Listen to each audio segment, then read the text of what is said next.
2 minutes remaining.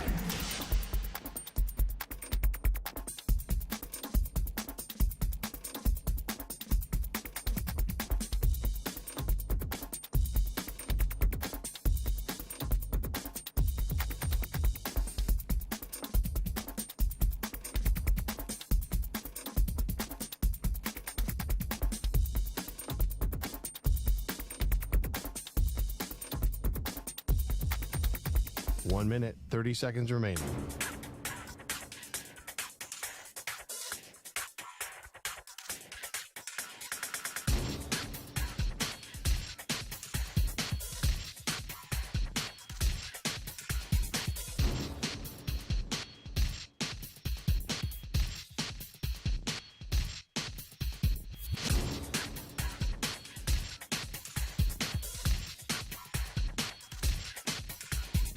One minute remaining.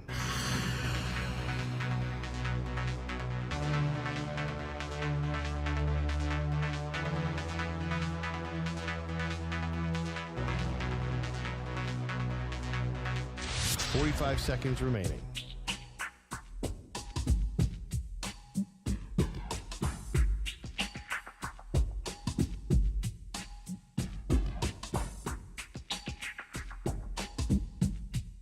Thirty seconds remaining.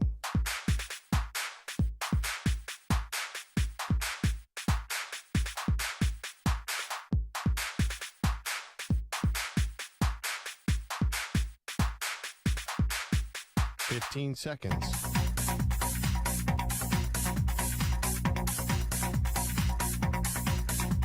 Break ends in 5 seconds.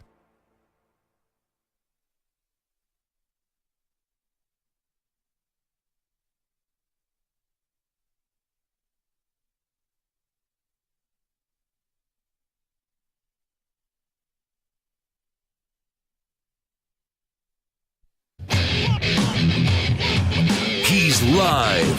He's nationwide on CBS Sports Radio. This is the Zach Gelb Show.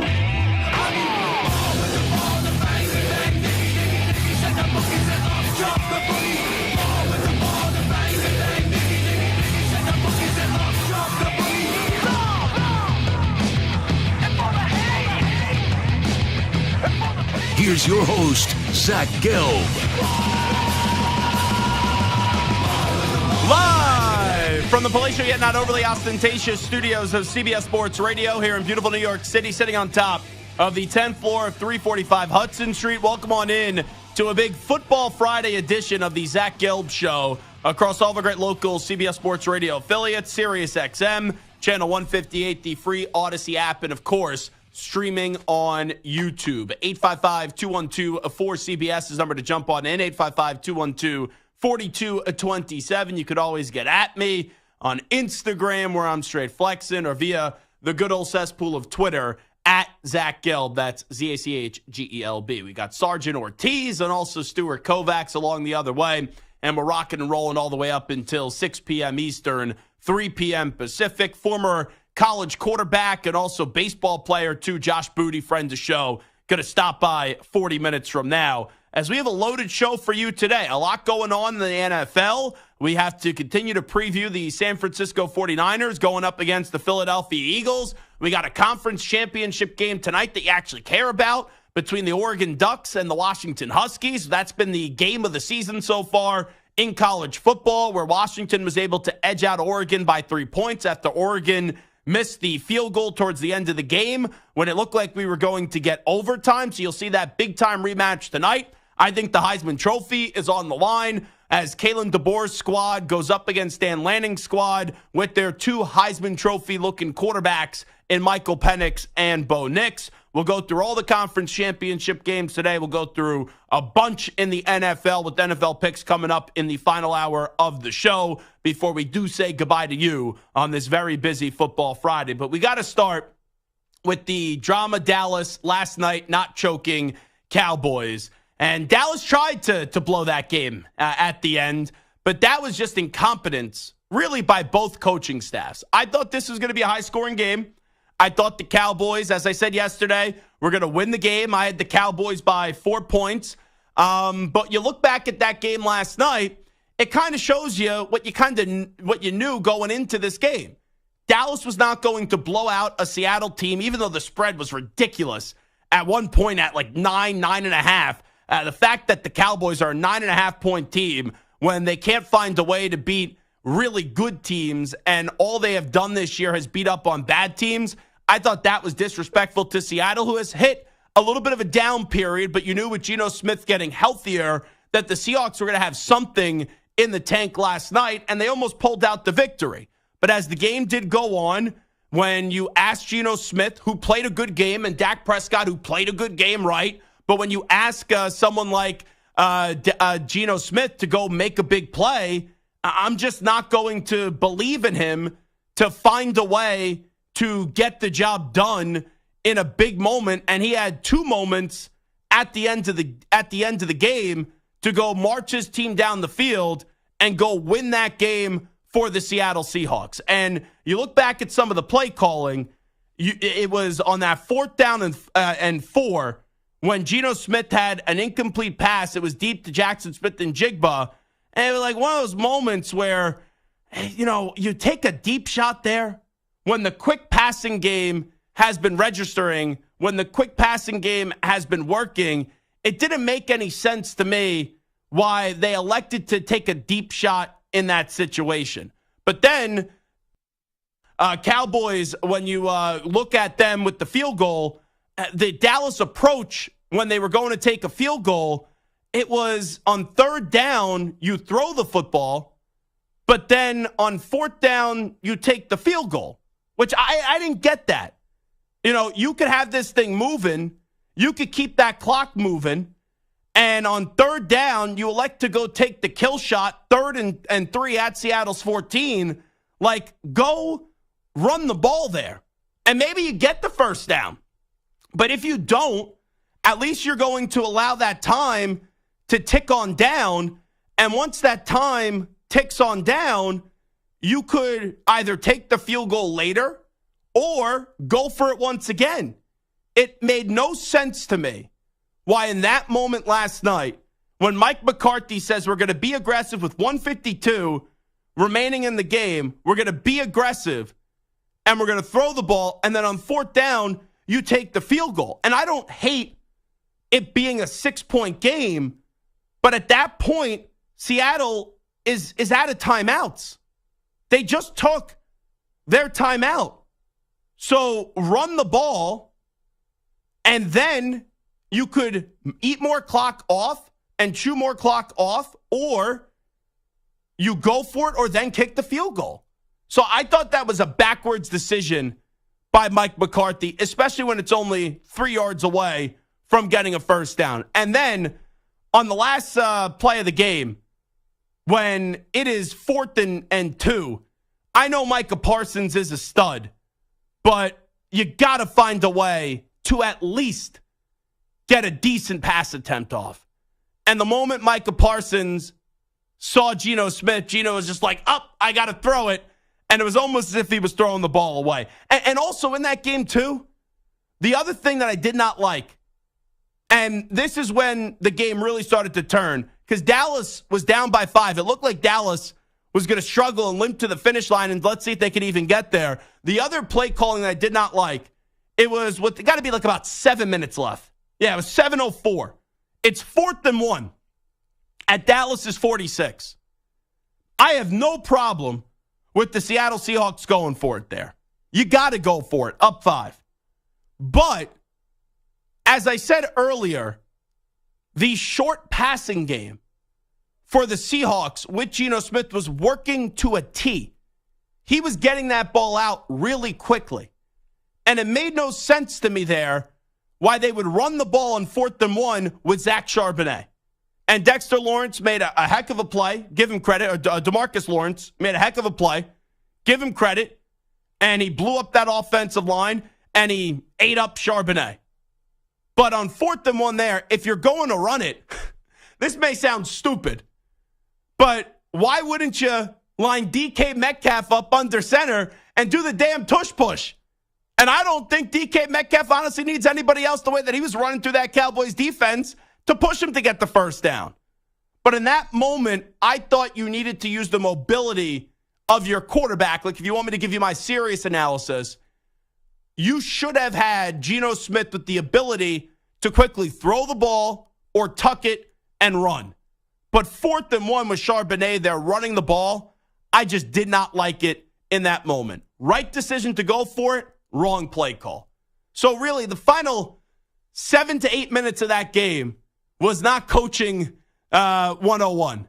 If you are a young, aspiring, up-and-coming coach, and the irony is you had 2 really good coaches last night, Pete Carroll's going to the Hall of Fame, Mike McCarthy is underappreciated, but both of those coaches in the final 7 to 8 minutes, and I know they have coordinators and things like that make some of the decisions I'm talking about, but neither of them really step up and found a way to go control the game and show that they belong in the win column. But give credit to the Cowboys.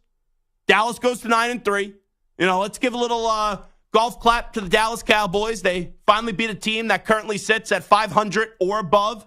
So that's a good win for Dallas. But ultimately, when we look at the Dallas Cowboys, I think last night even further shows, even in a win, why my analysis about the Dallas Cowboys has been right all throughout the season.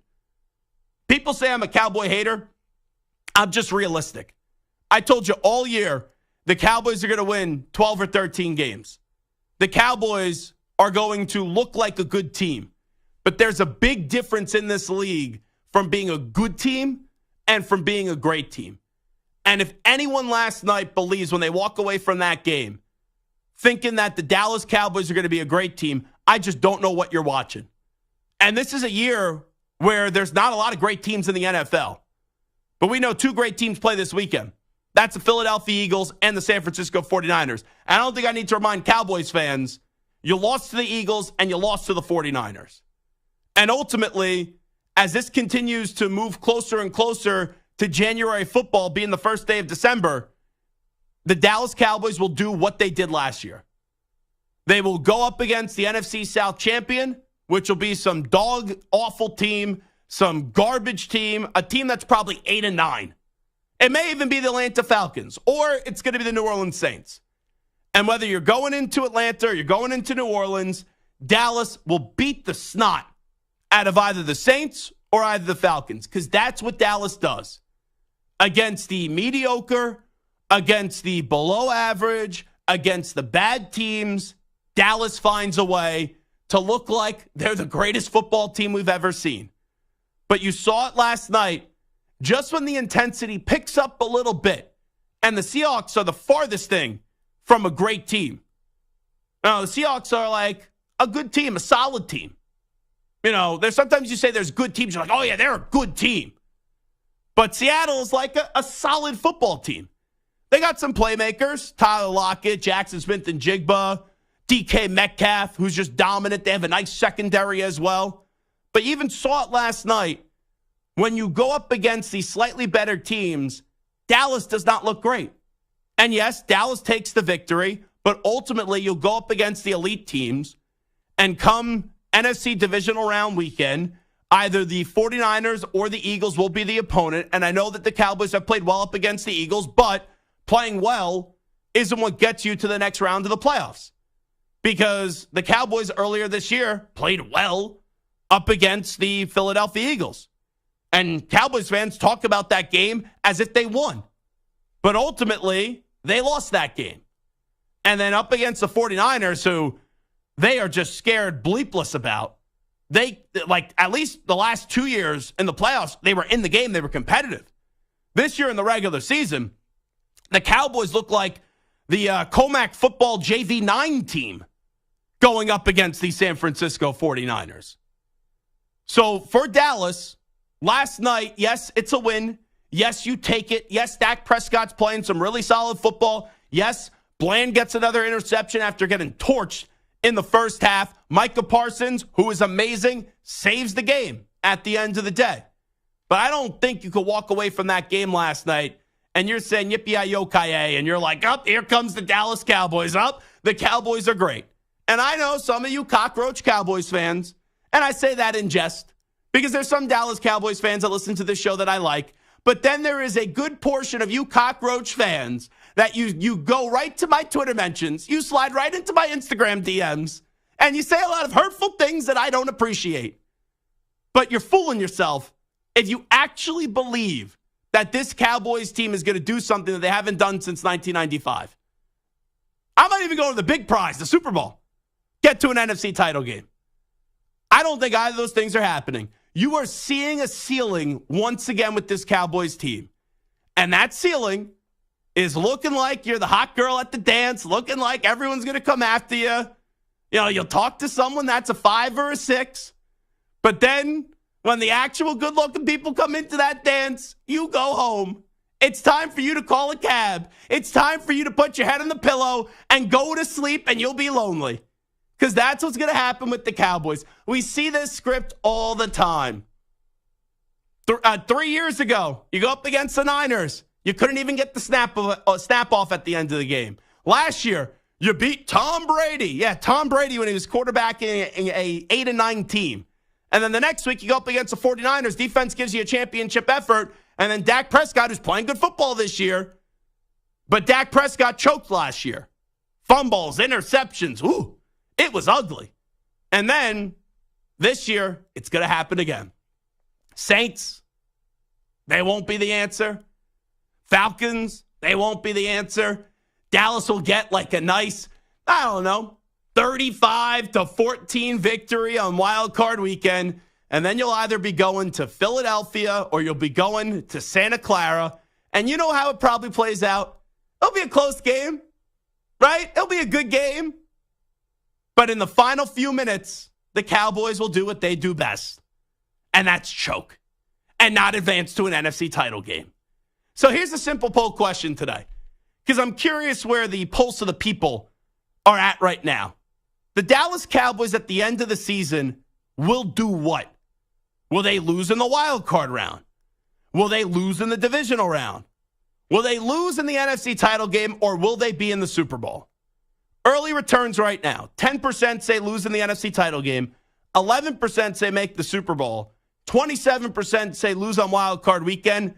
And an overwhelming 52% say, Zach Gelb, you're right. They're going to lose in the divisional round of the playoffs.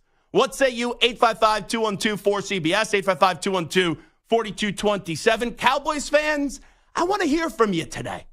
I really want to know where your confidence is at with this football team. They're 9-3. They're doing it again, where they're going to have a double-digit win season. Their record's going to say they're a really damn good team. But do you believe you have enough this year to go to an NFC title game? Do you think you have enough this year to go to a Super Bowl?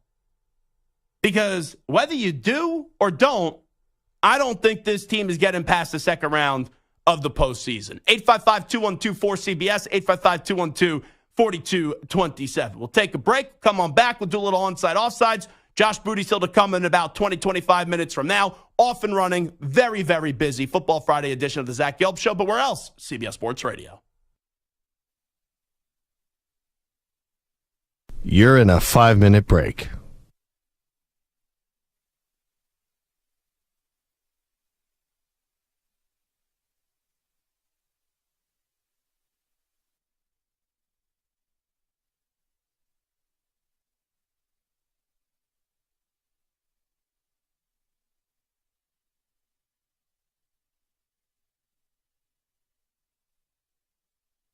Four minutes, 30 seconds remaining.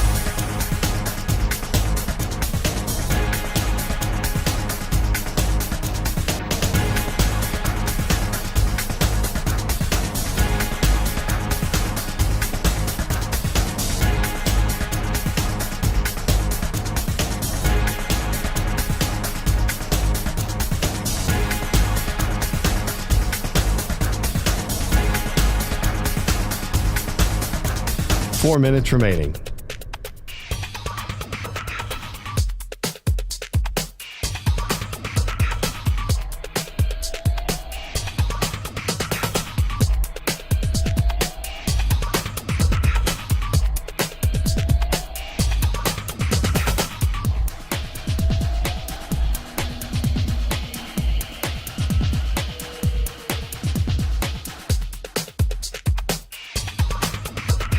3 minutes, 30 seconds remaining.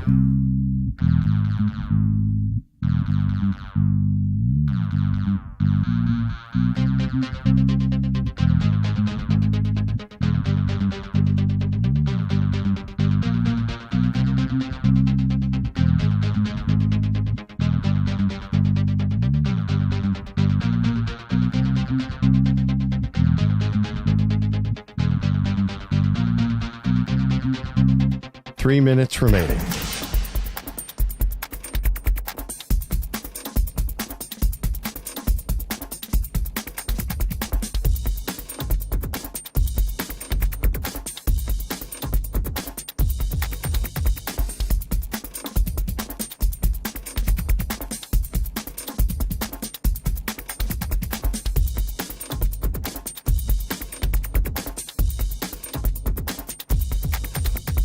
Two minutes, 30 seconds remaining.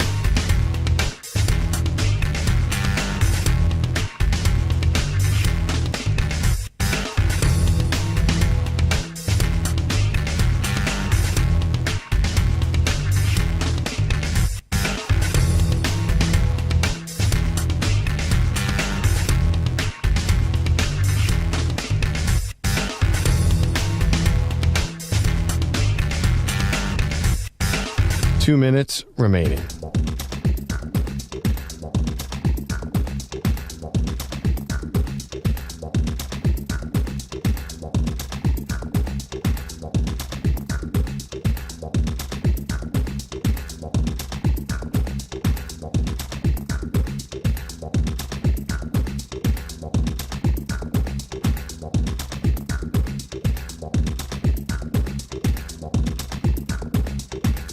One minute, 30 seconds remaining.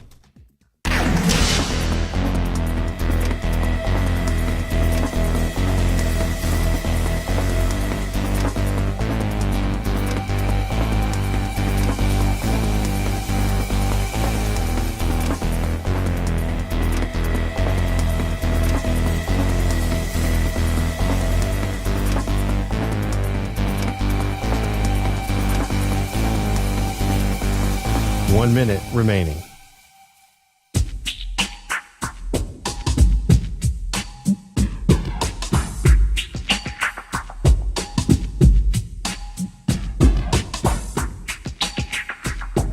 Forty-five seconds remaining.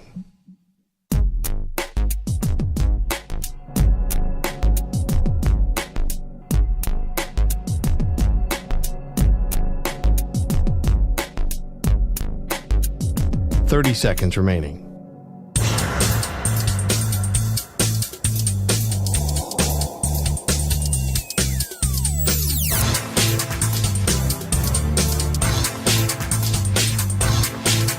Fifteen seconds.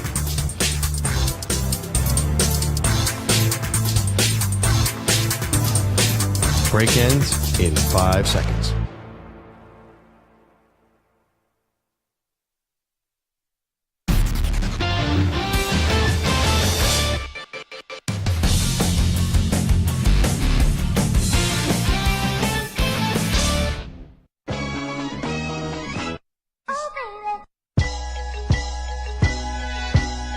The Zach Gelb Show is on the air across the nation on CBS Sports Radio. It wasn't a matter of if he should be the head coach at A&M any longer. We all knew that Jimbo Fisher was past his prime, far away from the days of winning a national championship. Outside of the COVID season, really did nothing at A&M. I didn't see really any difference compared to the A&M under Coach Sumlin, who they got rid of in order to bring in Jimbo Fisher. Here's Zach Gelb. Cowboys fans, I want to hear from you. 855-212-4CBS, 855-212-4227. Even with the win last night, I think it's happening again where your team's going to win double-digit games, get 12, 13 wins, and then come playoff time, they may be able to get one victory against some crappy NFC South team, but I don't think you're getting two. So the poll question today at Zach Gelb at CBS Sports Radio, the Dallas Cowboys will lose on Wild Card Weekend, lose in the divisional round, lose the NFC title game,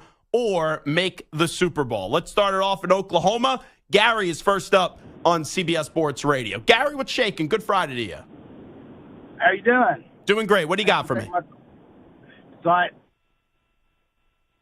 All righty. Gary's cell phone is just like the Dallas Cowboys in a big game. It's non-existent, that cell phone connection. Let's go to Hung in Harrisburg, Pennsylvania, next up on CBS Sports Radio. Hung, what's happening? All righty, Hung, do we got you there? We do not. Well, this is a wonderful start. You ask for all these Cowboys fans, and then I don't know where the heck they did go. Let's go to Steve in New York, next up on CBS Sports Radio. Steve, go ahead. All right, so how you doing today? Doing great, Steve. What do you got for me? All right, so I am a disgruntled 51-year-old Cowboys fan. I've lived through the good. I've lived through the bad. Coming into this season, you know what? I can't agree with you more that they're going to come in, win 13 games, and then blow it at the end. And so far, they've proved that because they've lost to the good teams this year. Mm-hmm. The only thing that gives me a little hope this year is that I think Dak is playing at a much better level than he has in the past. He hasn't made the big mistakes. And I wouldn't be surprised if they go and they get blown out of the division round. But I do have a little hope that Dak is going to take us through that next level. What do you think? Yeah, I just can't see it against an elite team. Like, in the two biggest games of the year against the 49ers, the entire team didn't show up, so I can't crush Dak for that, but he's a part of that. And up against the Eagles, Steve, he played well, but with the game on the line, he had the ball at the 6, and then he took his final snap at the 27. So he went the wrong way. Yeah, same old Dak. And when I look for a franchise quarterback, and I'm not saying that Dak is a bad quarterback. I think Dak's a really good quarterback. But when I say franchise quarterback, I got to have so much confidence that my guy is going to make the throw on third down, regardless of the distance. And then with 2 minutes left, he's going to find a way to get the job done. And against a big-time opponent like San Francisco or Philadelphia, I just don't have that feeling that says to my brain, okay, this guy's going to get the job done. I can't argue with you, but I'm hoping. He's a little Well, that's all you got, Steve. All you got is hope. And you can keep on hoping. I keep on hoping one day that I'm going to go on a nice date with Beyonce. And so far, Beyonce has never said, Zach, I want to go on that date with you. And it doesn't make me feel all that well. Let's go to Cliff in Erie, Pennsylvania, next up on CBS Sports Radio. Cliff, what's shaking? Hey, how you doing, young man? Doing great, Cliff. Hey, listen, I'm thinking the Cowboys are going to make it to the NFC Championship game.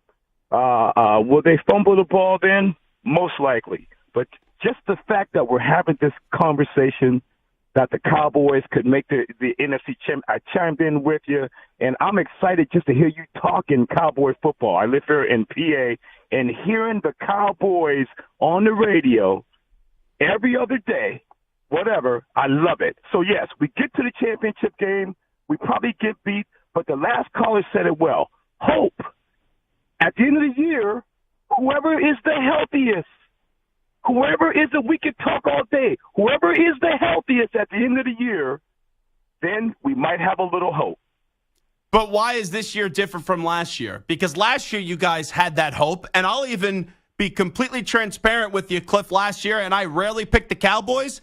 Last year, I actually thought the Cowboys were going to be in the NFC title game. I thought they were going to beat the 49ers and go into Philadelphia and lose to the Eagles in the NFC title game. And your guy, Dak Prescott, he had no hope for that prediction becoming true last year because he was brutal in that game up against the 49ers.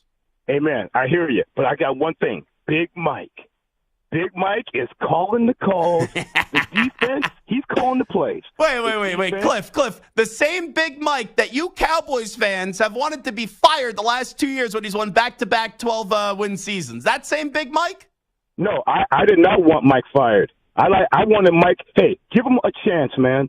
Give him a chance. I like McCarthy. I think McCarthy's an underrated coach. I think he gets unfairly treated. Last night, I didn't like some of the management at the end of the game, but I'm a fan of Pete Carroll, and I thought his management at the end of the game was poorly too. So appreciate the phone call. Let's take one more. Let's go to Mark in Harrisburg, Pennsylvania, next up on the Zach Gelb Show. Mark, what do you got for me? Hey, Zach, I'm a longtime Cowboys fan. I'm a glass half empty guy, though. I'm a pessimist. I'm with you. We probably lose in the divisional round. I just don't see it with this team. We're not real sound. Don't seem totally prepared. We kind of just rely on skill at times. Did you see what DK Metcalf did last night?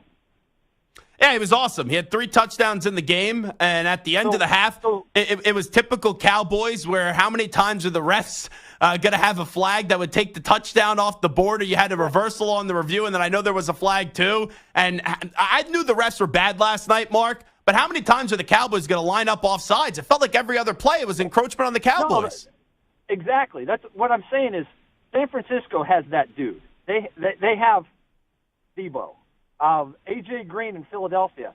Those guys are going to have huge days. We got exposed last night, and everybody saw it. I go back to the Tom Landry era. I'm an old guy. I love the Cowboys. I root for them all the time. I'm never jumping off the bandwagon, but they just don't seem to have that extra thing that you saw with the Johnson team. They don't have a clutch gene. That's the thing, Mark. This Cowboys team has a lot of talent. You have Stephon Gilmore, former Defensive Player of the Year. I know he's a little bit up there in age, but he's still a good football player. I know Deron Bland was burnt like toast last night in the first half, but this dude has the most pick sixes in one season in the history of the league, and he got not a pick six last night, but an interception. You have Lawrence, who's still a dominant defensive player. Micah Parsons is one of the best defensive players in the league. On the offensive side of the ball, Tony Pollard is a solid NFL running back. CeeDee Lamb is a stud wide receiver. Dak Prescott is a good quarterback. Brandon Cooks is a nice complementary piece in the passing game. So is Michael Gallup. There's talent here with Dallas. But when you get into a big game, I just don't expect them to beat the elite. And you look at their schedule this year. They annihilated the Giants. The Giants stink. They did that twice. They beat up on the Jets. The Jets stink. They lost to the Cardinals, who only have, 2 wins on the season. They beat the Patriots. Anyone could beat the Patriots right now, besides the Jets. You lose to the 49ers. They didn't even show up. It was 42-10. You beat the Chargers by 3. You're a better version of the Chargers. The Rams, 43-20. The Rams aren't any good. You lose to Philadelphia in a close one, 28-23. You smack the Panthers. You smack the Commanders. And against a team that is slightly better than the competition that you were playing outside of the 49ers and outside of the Eagles, Seattle is a close game. So it's a win. You take a win. You never go, it's a win. We shouldn't appreciate the win. Blah. Like, even the games that I'm saying you beat up on bad teams, everyone loves a stress-free football Sunday.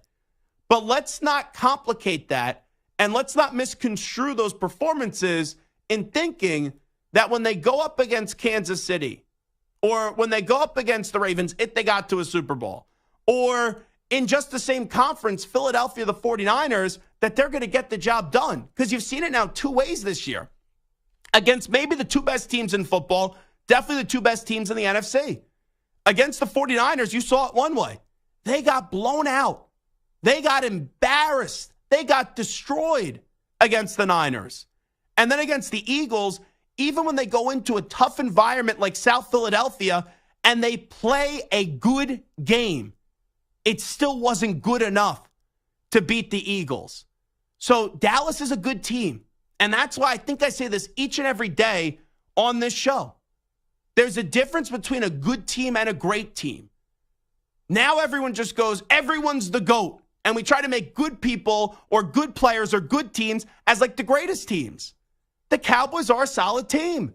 The Cowboys are a good team. But they're not elite. They're not great. And they're not clutch. 855-212-4CBS, 855-212-4227. Let me go to Adrian in Maryland next up with Zach Gelb on CBS Sports Radio. Yo, Adrian. Yo, Zach, what's up, buddy? What do you got for me, Adrian? Go ahead. Hey, one thing I just have to say. My son came up to me last night, okay? And he said, we won this game, but guess what the media is going to say? They're going to say, oh, it was the Seattle Seahawks. That's all it was. They weren't a good team. And that's what you get. But when Philly struggles against the Washington Commanders, 2 games where they probably should have lost those games, nobody had any problem with that. All they said is, oh, that was a good win. Good teams pull those games out. But you realize the difference, Adrian, right?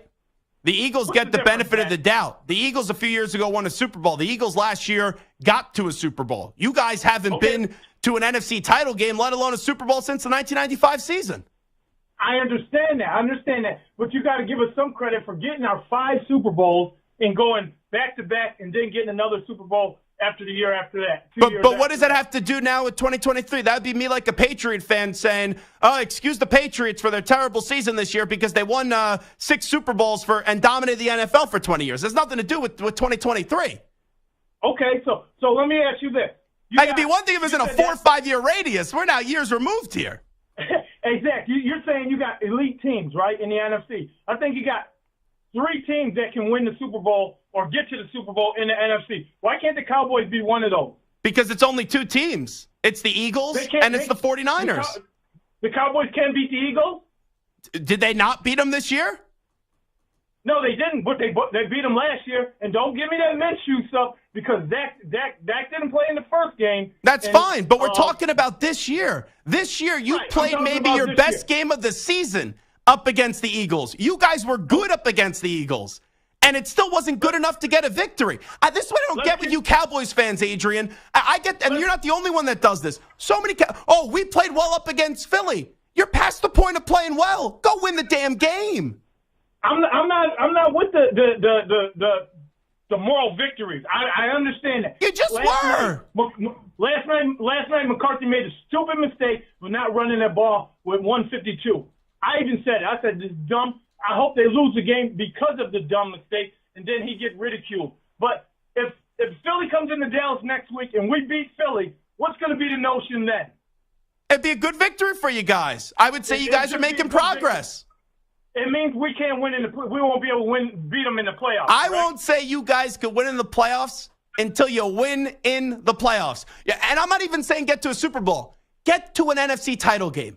Get to an NFC title game, and then I will get on the radio and I will say we can no longer say the Cowboys are just a good team. We'll call them a great team. You promise that? Adrian. I never hide. My teams win, I show up. My teams lose, I show up. I never hide. Feel free. I always show up. Call each and every week. You could call every day, Adrian. And at the end of the year, you know I'm going to be right. You know I'm going to be right because the Cowboys in a big spot. They're going to choke. That's what they're going to do. One more before the break. Mike in West Virginia next up on CBS Sports Radio. Go ahead, Mike. Hey, Zach. How you doing? Doing great. Go ahead, Mike. Good. Real quick, as far as what you said, I agree with you.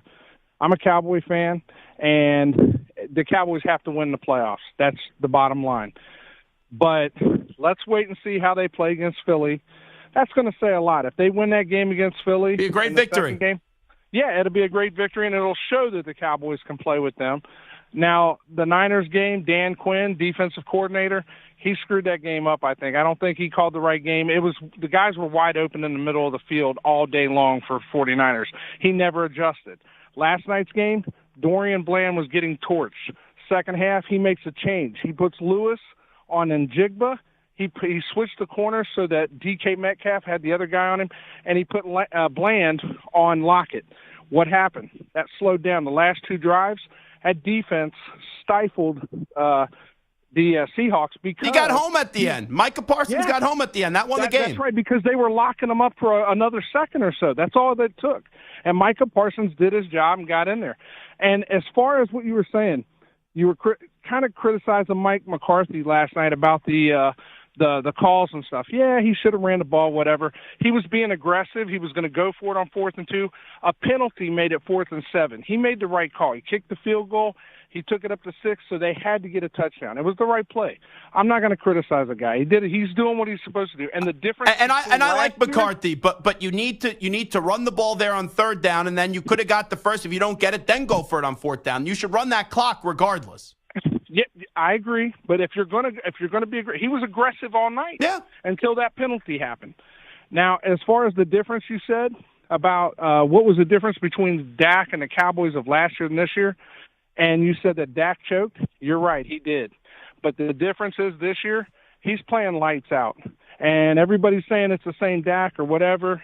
That dude is putting up numbers and playing. He's making throws he's never made before. Mike, I'm up against it, but appreciate it. He's a good quarterback. He's been a good quarterback for a while, but he's got to get the job done against the marquee teams. That's the bottom line. Josh Booty next. Update time first. Here's the Ackman, Rich Ackerman.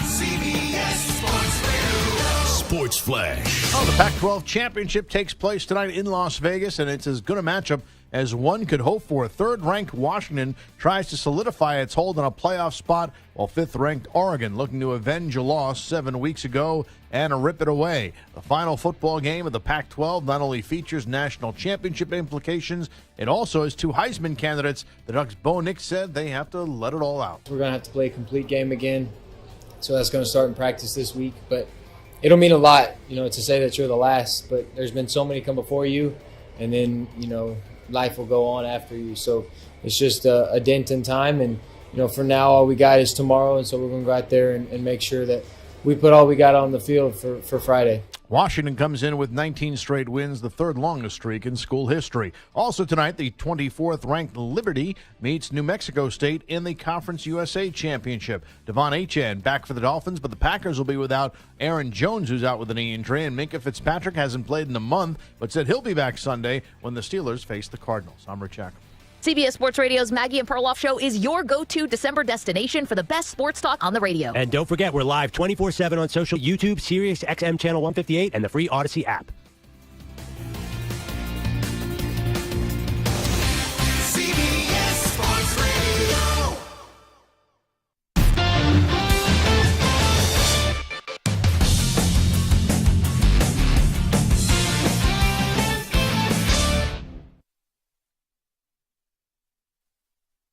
You're in a 5-minute break.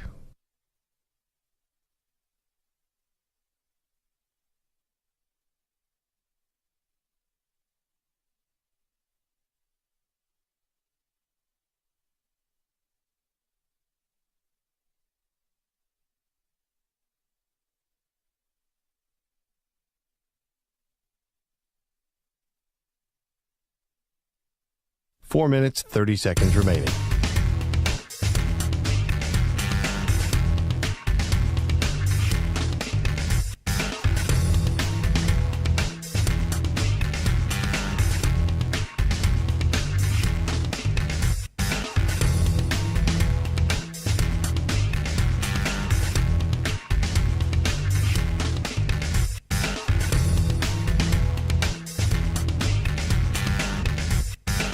Four minutes remaining.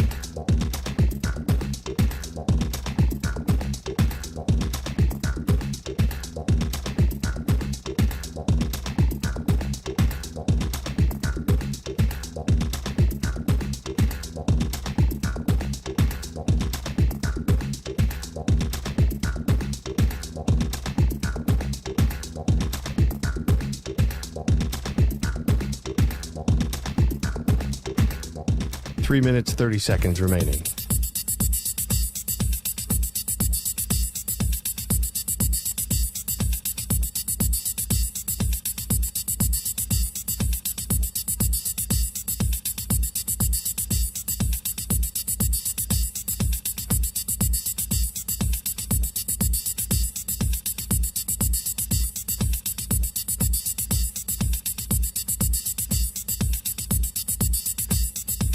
Three minutes remaining.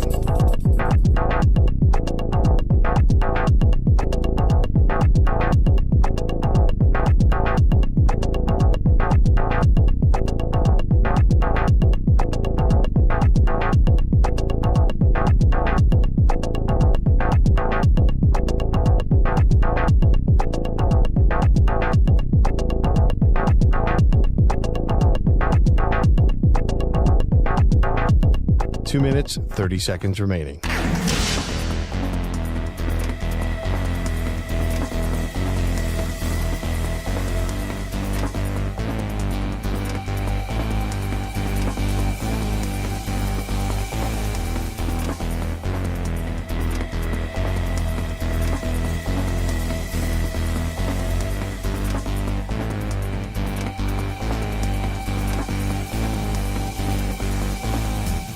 Two minutes remaining.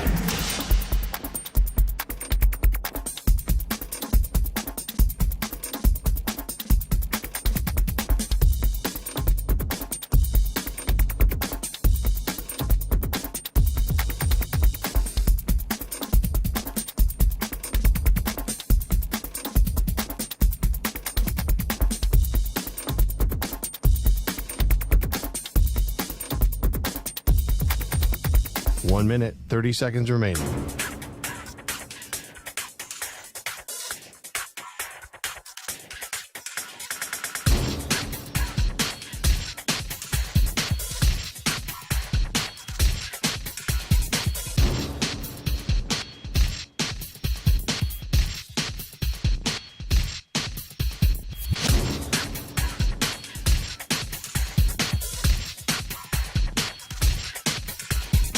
One minute remaining.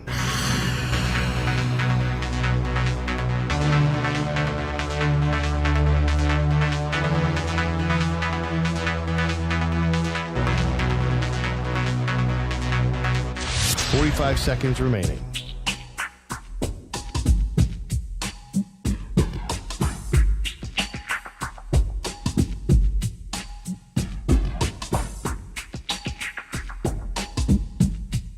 Thirty seconds remaining.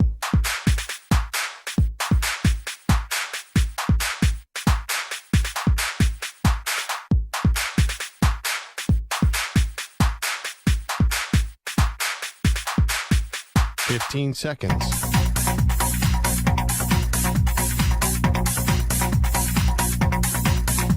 Break ends in 5 seconds.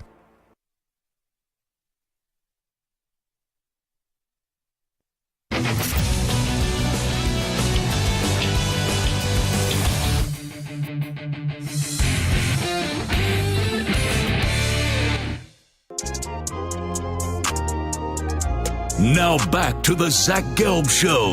All righty, conference championship weekend is here. Let's go out to the guest line right now. Some may say I'm in booty withdrawal. You know, you guys are so messed up on the other side of the glass that you took that in a sexual way. I'm talking about my dear friend Josh Booty, who I haven't seen in some time. And he's like big time, going all over the place. When he comes to New York, I'm not in New York. So we've just been missing one another. But Josh is here with us on CBS Sports Radio. Josh, how you been?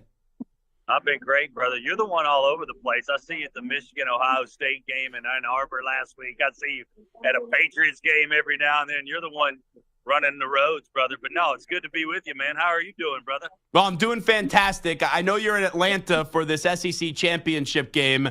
Should be a good one. It's amazing how Alabama earlier in the season when they lost to Texas, we all thought for sure they'd have another loss by now. But Jalen Milroe has really improved down the stretch, and he's become a big part of this team as their quarterback. Man, he's an over-the-top athlete in terms of just, he reminds me of a faster Jalen Hurts, to be honest with you. Now, I don't think he's quite the passer that Jalen is. He's going to have to work himself into that.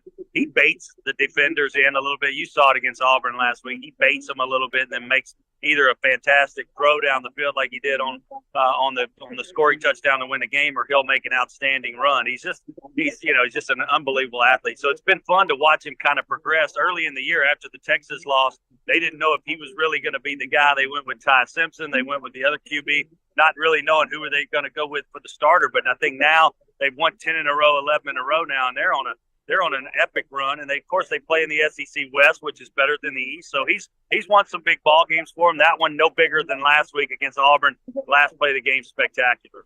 Yeah, it's amazing to me. Georgia keeps on winning all these games, and each and every year the quarterback does not get enough respect. It was Stetson Bennett. Now it's Carson Beck. What type of performance do you expect to see in the biggest game of the season up to date for Carson Beck coming up tomorrow afternoon for the Georgia Bulldogs? Well, I'll tell you what, Zach, I think if Brock Bowers is healthy, then you're going to see a great Carson Beck. If he's not and he doesn't play tomorrow, then we could see a Beck that could struggle, because Saban, he knows how to defend certain things in a passing game. Saban's been extraordinary against guys that really don't run the football a lot, dual threat guys, and Carson Beck is a thrower. I think he's a prototype QB, 6'5". He can move, but he doesn't really look to run. So I think Saban can hem him up a little bit. I think if Brock Bowers is there, it gives him one of the best college football tight ends in the history of the game on Beck's side to help him kind of get out of some bad plays. And then that forces double teams, and maybe that leaves some guys outside open. So I think if Bowers plays tomorrow, it opens up the offense for Beck. But Beck's been spectacular from a completion percentage standpoint. He's been phenomenal, and he's got the strong arm. He's got the big league cannon. So I think he can do some damage. And if Brock Bowers is playing, it could be a lot of damage. I know there's a little personal motivation in this one for Nick Saban. He'll never admit it, but now a lot of people refer to Kirby Smart, right, his guy, as the best coach in college football. He's taken the baton now and has run with it. What type of effort do you think you see from Alabama tomorrow, and how alive do you think they are to win this football game? Who are you going with? Oh, it's all the way live. You know, Saban, he's got something for Kirby, I think. And I'm not saying that Alabama's going to run away with this ball game. I think the 5 or 6 is a lot of points to give Bama. They have not lost in this building in a long time. They beat them 2 years ago with Bryce Young when they had Jamison Williams healthy and Meechie 3 healthy. But Bama's not the offense that they were on the outside on the perimeter that they were 2 years ago when they played them in this game. Last year, Georgia throttled LSU, and Georgia had that magnificent defense. Georgia's defense isn't quite as good as it has been in the last few years. So I think it's going to be a really strategic game in terms of how they manage the situations. I think it's going to be a close game. Saban wants nothing more to kind of take that title away from Kirby. Again, Kirby, who coached for Saban, of course, being a former assistant, this is something that Saban wants really, really bad. I promise you he's coaching extra hard this week. If he ever needed any more motivation, that's it, to stop this 40-game win streak right here in its tracks. Georgia, Bama tomorrow. It's going to be awesome. Josh Booty here with us. I think you have a case to make for 3 people to win the Heisman this year, where you're at right now, entering the final week of play. Jaden Daniels, who's no longer playing this weekend, and then you also have Michael Penix Jr. and Bo Nix, who will go up against one another in a few hours. Who do you think will ultimately win the Heisman Trophy this year? Well, I'm partial to several of them. Bo Nix is a family friend. I've been a part of some of the award shows with him the last few years at the National Quarterback Club, and he was a recipient of that in high school coming out, and in college last year. He was there to give the award away. He's a magnificent guy, magnificent family. He's sharp. He's just a sharp player. He's quick twitch. He's developed into a great passer. He's a competitor. Great completion percentage. But what Jaden Daniels has done this year, and I don't want to take anything away from Penix because he's a great leader. He's a clutch player. But Jaden Daniels, what he's done in the SEC West, like I said, I don't want to be partial because I'm an LSU guy, but I've watched every game, and I'm telling you, no one stopped him yet. He's slippery. He's got 10 rushing touchdowns, 1,300 yards on the ground, and then 4,000-something in the air with another 40 touchdown throws. He's got great players around him, but, man, Jaden Daniels hadn't flinched 1 second in the SEC West. And what he's done, he's passed Burrow in some stats in terms of total offense. So I would have to say Jaden Daniels the most electrifying player this year that I've seen as a whole. But Bo Nix does everything right, and Penix is the same. He hadn't lost. So if Nix beats Washington, it's going to be Nix and Daniels. If Washington beats Oregon, then Penix is going to rise a little bit. But I don't know if he'll be able to topple Jaden just because of his numbers. Where's your confidence with this LSU program? Because there was big expectations year number 2 with Brian Kelly. And outside of USC, I thought they were the most disappointing team in college football because I had sky-high expectations for them, and they're not even playing this weekend. Yeah, you know what? We have a lot of talent on offense. Our defensive coordinator, we've had real problems there, especially in the back end of our defense. We gave up 700 yards of total offense to Ole Miss. You can't win games like that. Ole Miss is going to score points, and you got to outscore them if you're going to give up 700. We weren't able to do that, and that was our 3rd loss. I just really think that we've got to get better on defense next year to win a national championship. That's always our goal at LSU, is to win a national championship, right? Just like you're saying, to be in these big game situations. We were here last year. Our defense played horribly. We didn't really have a good push up front either. Mason Smith, our big D tackle, kind of had a subpar year. I like our guys. I like our athleticism. I just don't think we put it together very well on defense, and that's been a real problem. Our offense was spectacular, number 1 in the country. How are things going, by the way, Josh Booty, with the Bula app that you're a part of? I appreciate you asking, man. We're excited. This year is going to be really big for us, 2024, and we've been going at this now for 2.5, 3 years, but we got compliance to do all the skill-based gaming or gambling. So we're going to do a lot of skill peer-to-peer gambling stuff this year where we can really market it now. We can add the banking features, and then we're doing a lot of corporate challenges, partnerships and promotions that we're going to do with big corporations. So we've already got a few of those locked in, and we're super excited about next year. And what's the latest with the General Booty? When are we seeing him on the field for Oklahoma?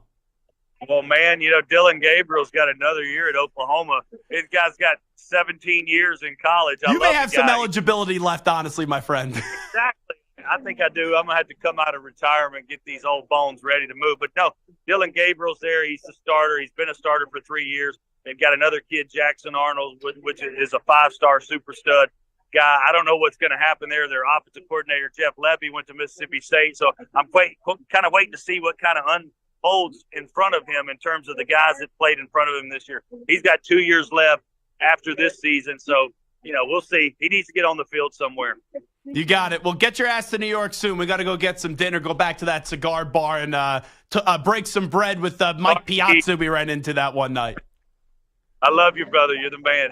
Enjoy these games this weekend, my man. Thanks for having me. You got it. There he is, Josh Booty, joining us live from some conference somewhere in Georgia. That guy is all over the place. I do appreciate him joining us on CBS Sports Radio to break down some of the quarterback play in the Pac-12 championship game and also the SEC championship game as well. All righty, let's do this. We'll take a break here on the Zach Gelb Show on CBS Sports Radio. When we come on back, I got some quarterbacks that I think there's some questions about, or some maybe you think are a lock to get to the Super Bowl this year. But let's go through a bunch of them. How many quarterbacks can we see this year in the NFL that could go make a run to the Super Bowl and be hoisting that Lombardi trophy? We'll do that on the other side. We still got onside, offside to get to, a news brief as well, NFL picks. It's a very, very, very, very busy Football Friday right here on the Zach Gelb Show on CBS Sports Radio. We got Week 13 in the NFL that got underway last night with the Cowboys finding a way to pull out a victory up against the Seattle Seahawks. We got a lot of good games this weekend as well with the Texans and the Broncos. You got the Eagles and the 49ers. And then tonight, Washington, Oregon. Tomorrow, a bunch of conference championship games. What a wonderful time of the year. Back in 5.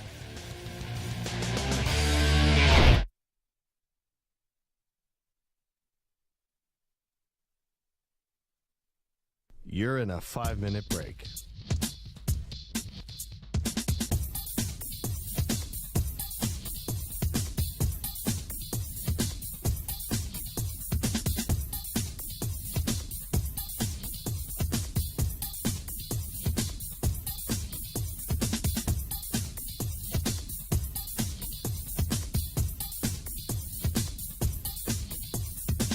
Four minutes, 30 seconds remaining.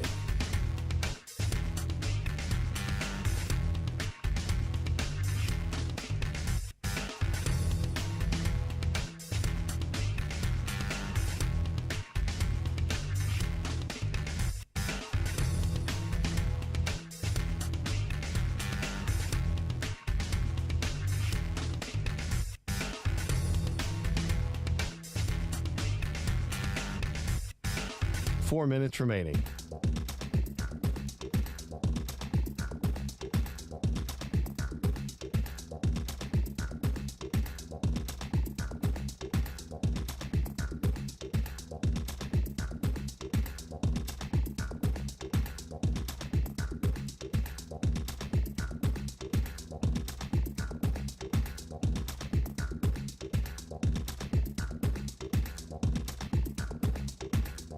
Three minutes, 30 seconds remaining.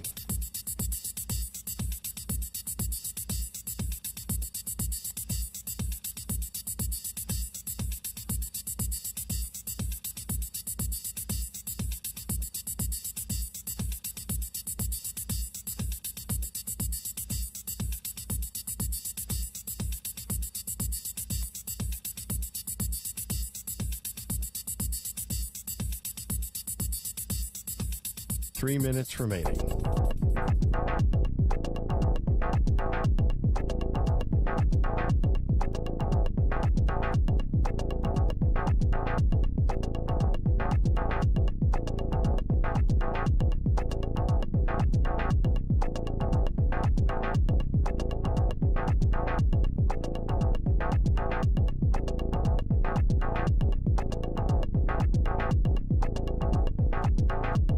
Two minutes, 30 seconds remaining.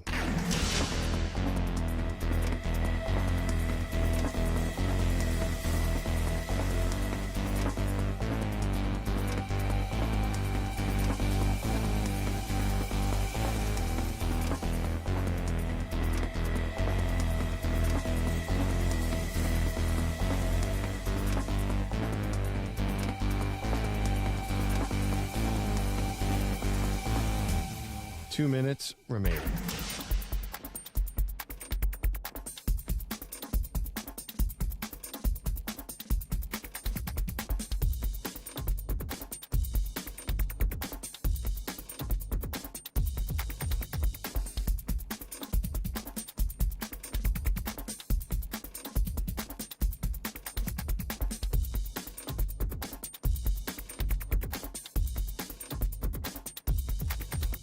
One minute, 30 seconds remaining.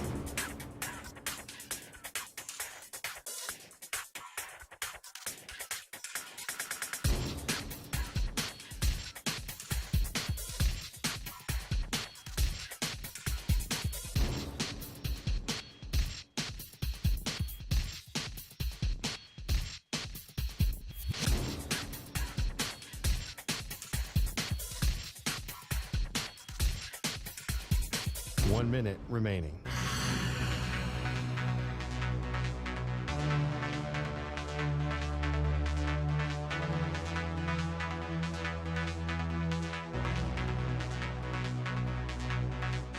Forty-five seconds remaining.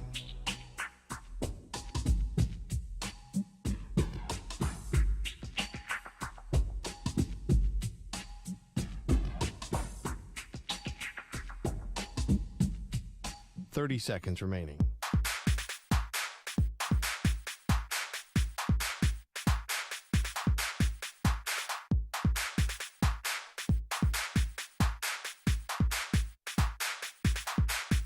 Fifteen seconds.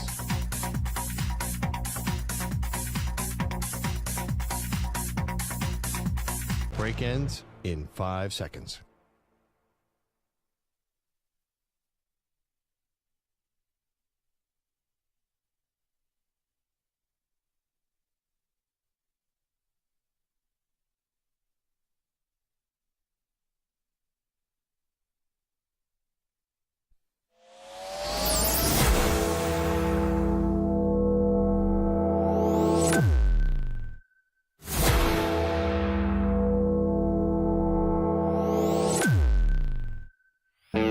He's live. He's nationwide on CBS Sports Radio.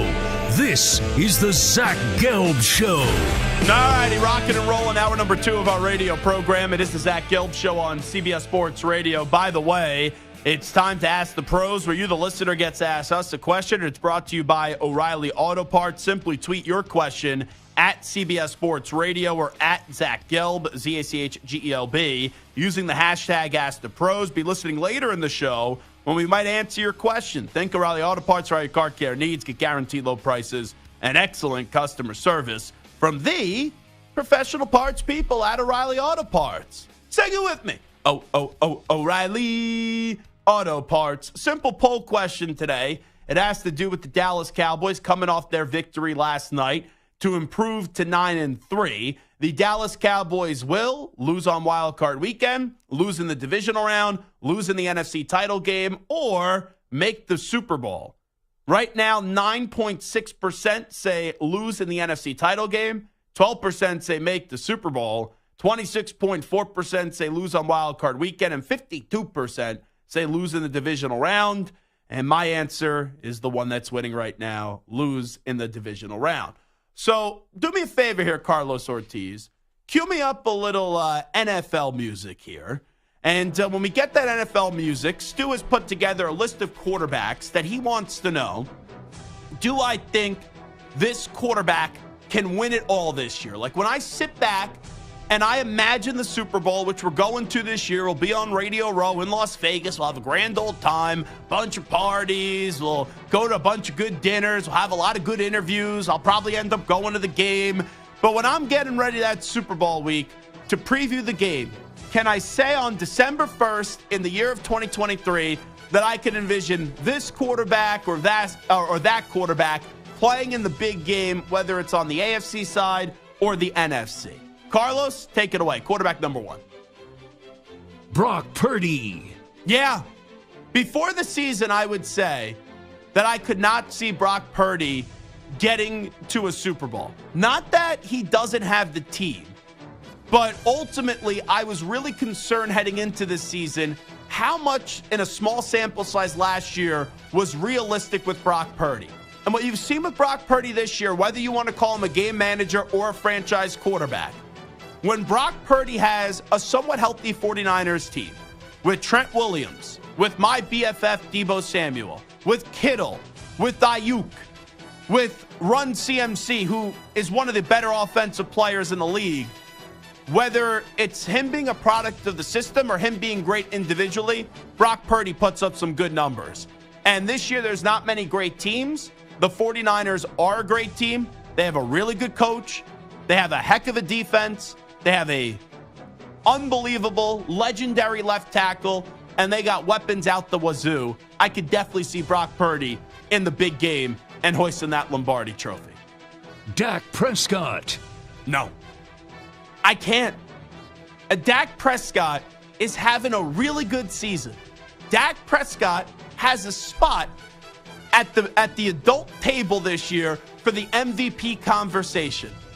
But I go back to simply this. In a big game, which you may need to beat both the Eagles and the 49ers to get to the Super Bowl, even if you beat one of them, I'm not going to sit here the next week and believe or really have great confidence that he's going to be able to find a way to do it in back-to-back weeks. And last year, we saw in the wild card round, the Cowboys, who have never defeated Tom Brady, going up against Tom Brady in a dreadful 8-9 Tampa Bay Buccaneers team. And they just annihilated the Tampa Bay Buccaneers. But then the next week, even with the great defensive performance by Dallas, even with the offense of the 49ers not clicking, Dak had multiple opportunities to get the job done. And the moment Tony Pollard went out early in that game, he did nothing. He did jack. So when I look at Dak Prescott, good quarterback, really good quarterback. But when you're paid $40 million a year and that number is going to skyrocket on his next deal, you got to find a way to perform in the games.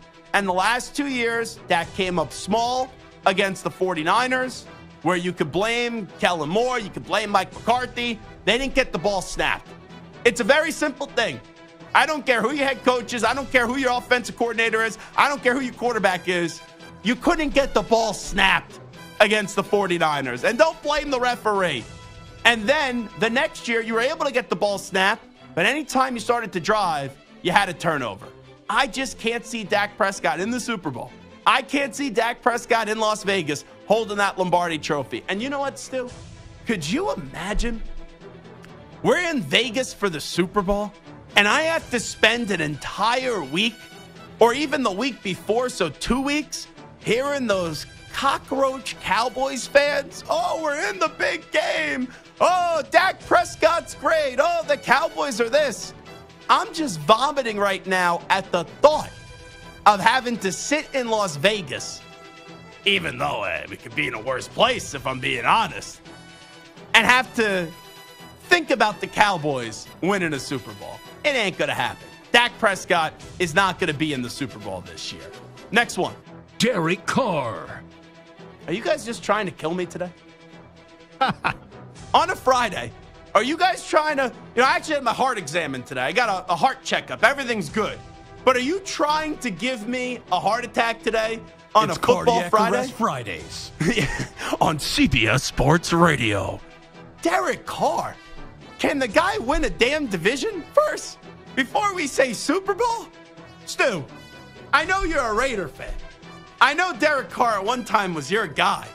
But what were you sniffing when we decided to put Derek Carr on this list? Come on, Stu. Listen, we have to have a nice range of quarterbacks and not just the ones that are Super Bowl contenders. Yeah. He's definitely not one. This list isn't top 10 quarterbacks, right? No, and he's not a top 10 quarterback. This is to be in a Super Bowl. There are some average quarterbacks on this list, and Derek Carr is certainly one of those. The Saints' ceiling this year is probably just getting to the playoffs and winning their division. Maybe at home, if all goes right, they get to the second round to the playoffs. I don't even think they're winning the division. I picked Atlanta before the start of the year. But Derek Carr, last week, you saw who he was. Expected to win, expected to beat Atlanta, and early on in that game, throws that 90-yard pick six. Derek Carr in the Super Bowl. How about you just make the playoffs, buddy? Next quarterback. Geno Smith. No. Geno? I see, I like Geno. I don't want to write him off because he doesn't write back, as he'll say. But last night, Geno Smith played a really good game.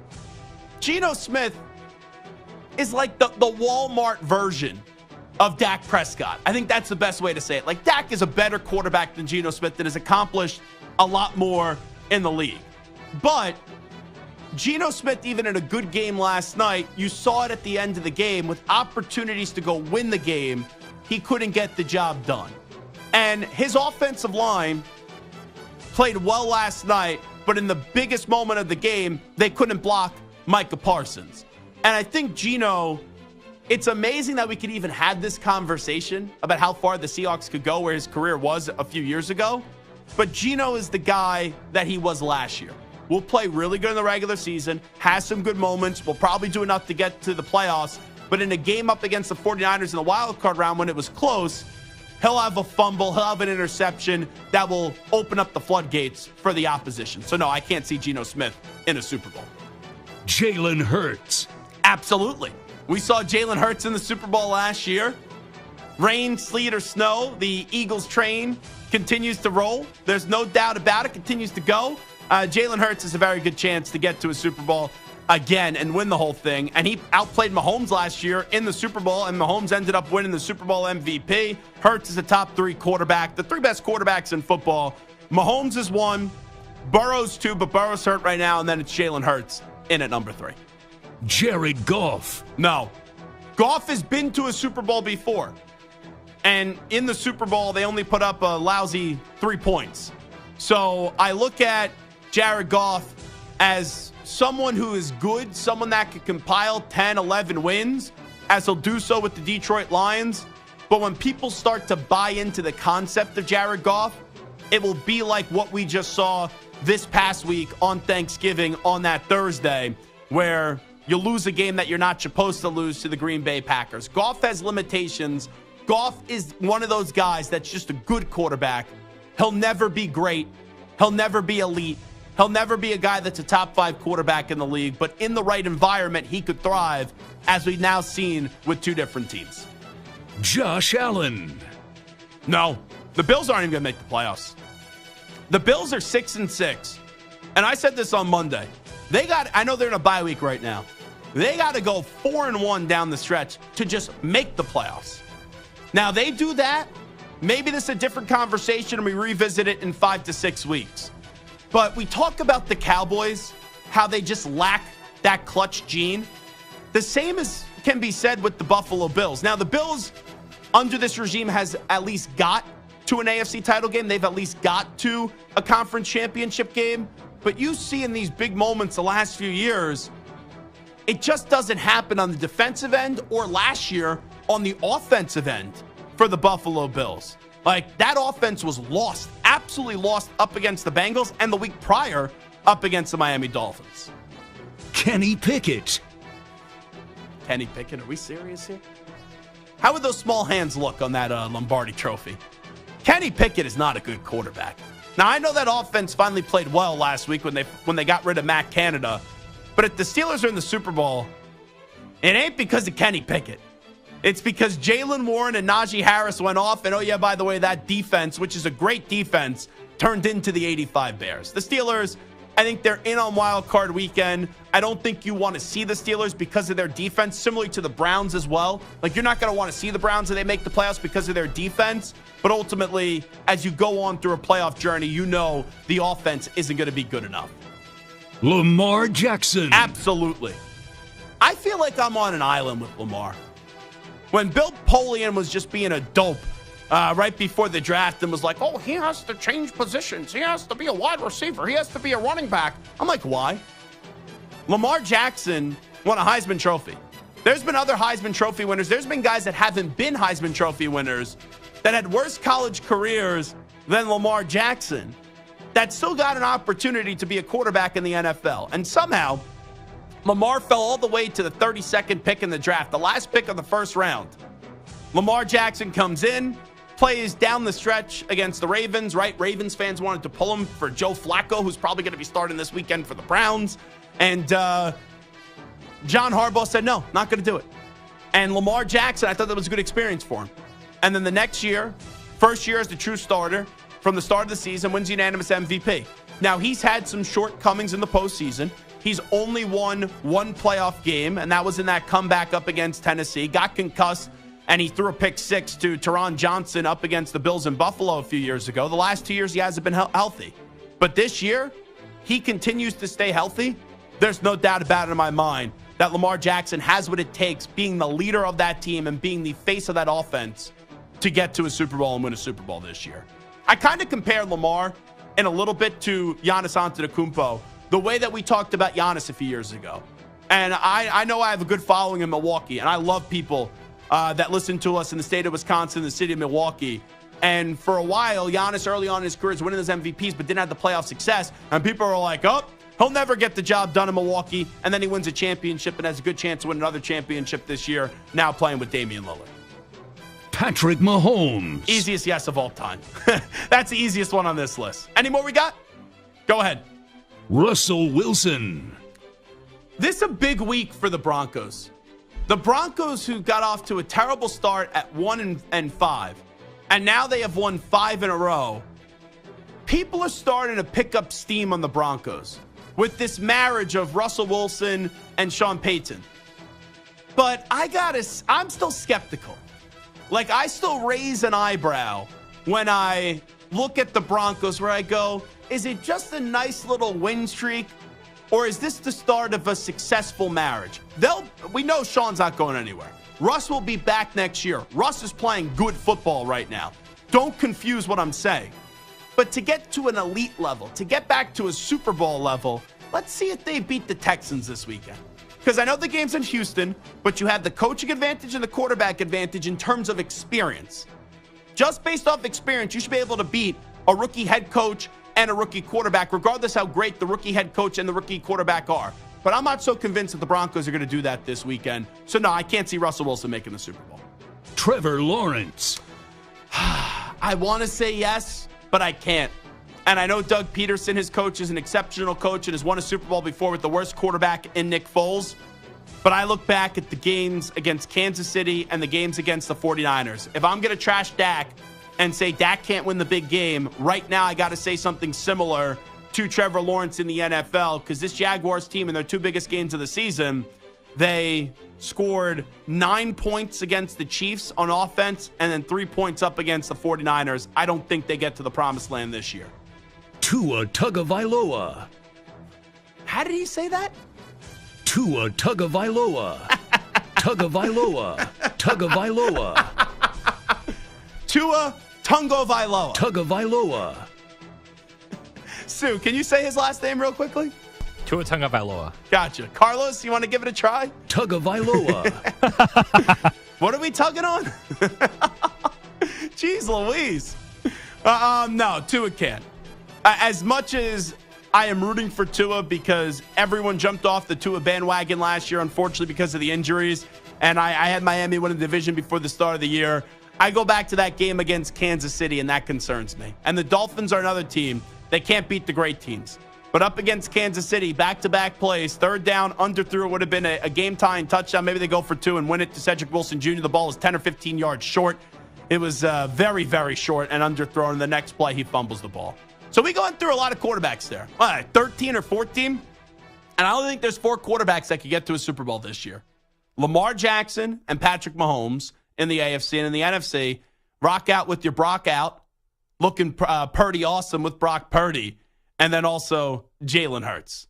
Was that too many puns there for you, Carlos Ortiz? The first one I was rocking with. The second one, I'm like, that's a no-go. What, Purdy awesome? Come on, that was pretty lame. You're looking Purdy awesome today, I will say, Carlos thanks, Ortiz. Man, appreciate it. What do you got, some military obligations coming up this weekend? Yeah, I got 2 days of service. Yeah, because, well, first off, we thank you for your service, no doubt about that. But the haircut's looking good. You're looking like you're ready to get in tip-top shape and protect our country, no doubt about it. As long as America likes it, I'm good with it. Well, what are your views, by the way, on a great Marine of Connor Stallions, who was helping out the Michigan Wolverines? Are you a supporter of Connor Stallions, who also did serve?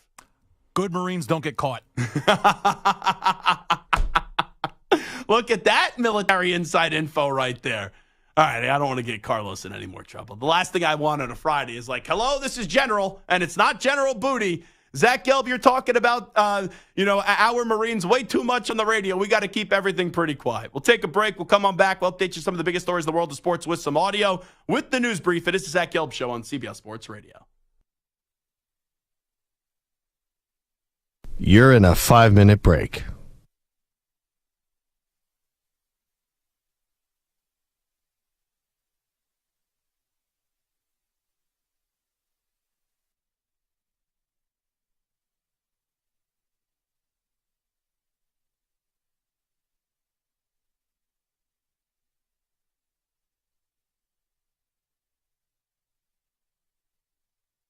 Four minutes, 30 seconds remaining.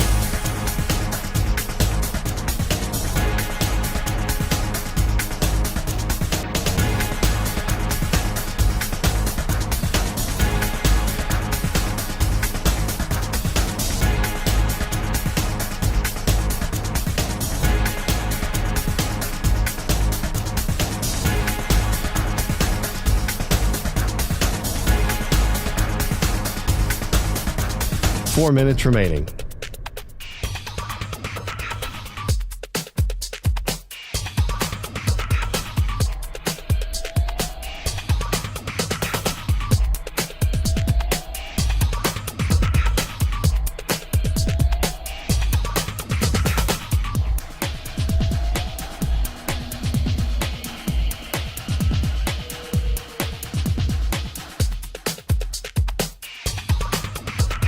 Three minutes, 30 seconds remaining.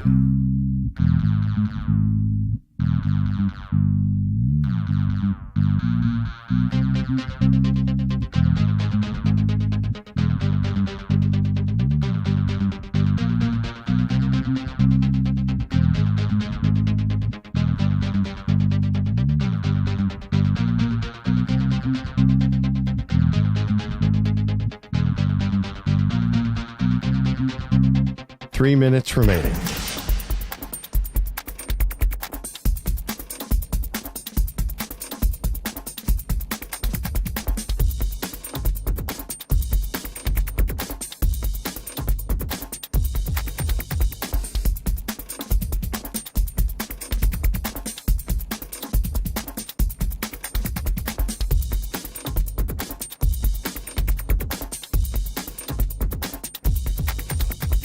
Two minutes, 30 seconds remaining.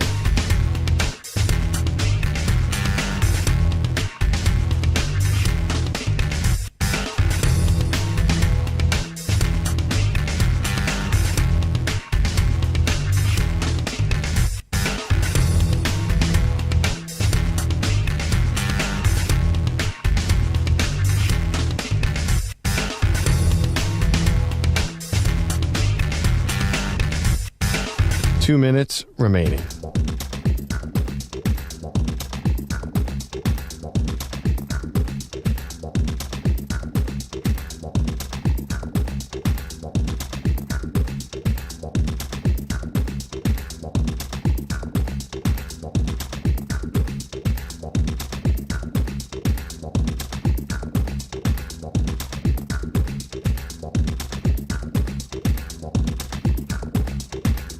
One minute, 30 seconds remaining.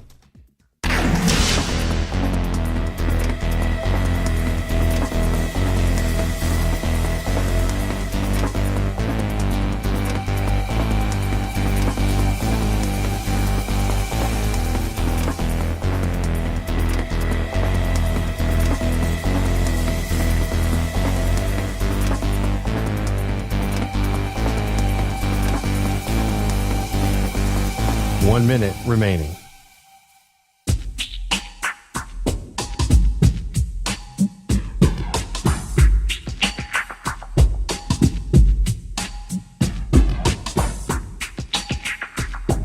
.45 seconds remaining.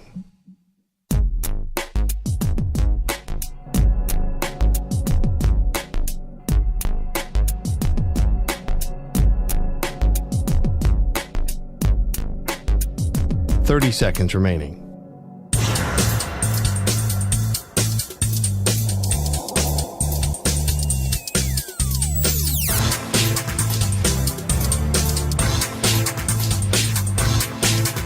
15 seconds.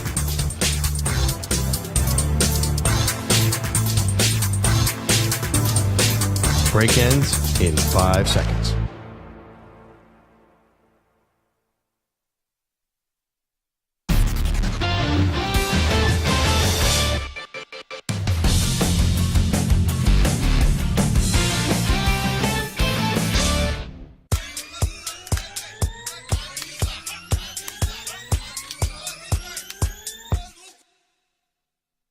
The Zach Gelb Show is on the air across the nation on CBS Sports Radio. Jacksonville is kind of the team where if you want to equate it to a freshman quarterback, that's a 4 or 5-star recruit in college, and there's so much expectation, there's so much buzz, there's so much hype. And then you get him on the field and you go, yeah, that quarterback is too young. That quarterback is not ready to play. And that's what you're seeing right now with the entirety of the team in the Jacksonville Jaguars. Here's Zach Gelb. Here we go, Brownies. Here we go. And I said, here we go again. It's the Cleveland Browns, and it's 1st and 10. It's official. Starting for the Cleveland Browns this weekend, Joe Flacco. Just made official a moment ago as Adam Schefter has the report with the Dorian Thompson-Robinson injury. What the heck happened to my guy, P.J. Walker? College classmate of mine. I remember when he signed on board to Temple University. I talked to him that day when I was covering the football team. P.J. Walker won 2 games this year with the Browns. I know he didn't play great, but you're going to start the old statue in Joe Flacco, who at one time we used to debate, is Joe Flacco an elite quarterback? So you're going to get Joe Flacco at SoFi Stadium this weekend up against the Los Angeles Rams. And you know what? There's only 3 games in the 4 o'clock window. You got Carolina and Tampa Bay, PU. You got Cleveland at the Rams. And then you got a great game, the San Francisco 49ers and the Philadelphia Eagles. I will tell you this, though. On the surface, without doing a deep dive into the games this weekend, and we'll do that in just a second, outside of the 49ers and the Eagles, and then the Houston Texans hosting the Denver Broncos, I think the thing I'm most excited about this weekend is to see Joe Flacco play quarterback. And I want to take a bet. How quick into the game will Aaron Donald sack Joe Flacco? If that doesn't happen on the first series, I will be shocked. And you know what? Watch. He'll matriculate the ball down the field right out of the gate, and will put the ball in the end zone. Oh, my God. Old man Joe Flacco. I know he hasn't played in the Ravens for a long time. That's going to be weird, seeing him run out onto the field. A Baltimore Raven in a Cleveland Browns jersey. That's going to be... You're going to look at that, you're going to say, that ain't right. That's not right. That shouldn't happen.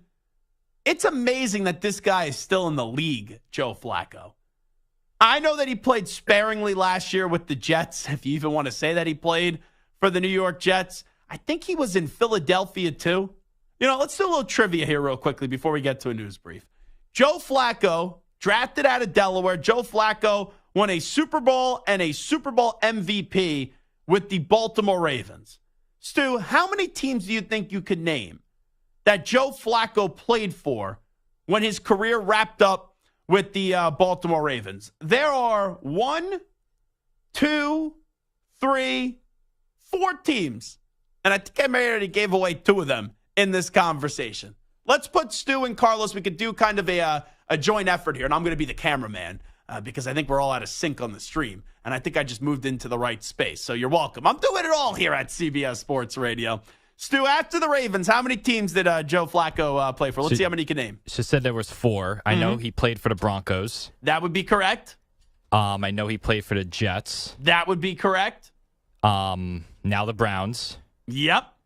I may have already said the other one during this segment, but I think you were preoccupied with the cameras. I probably was. Flacco. Who Passionate fan base.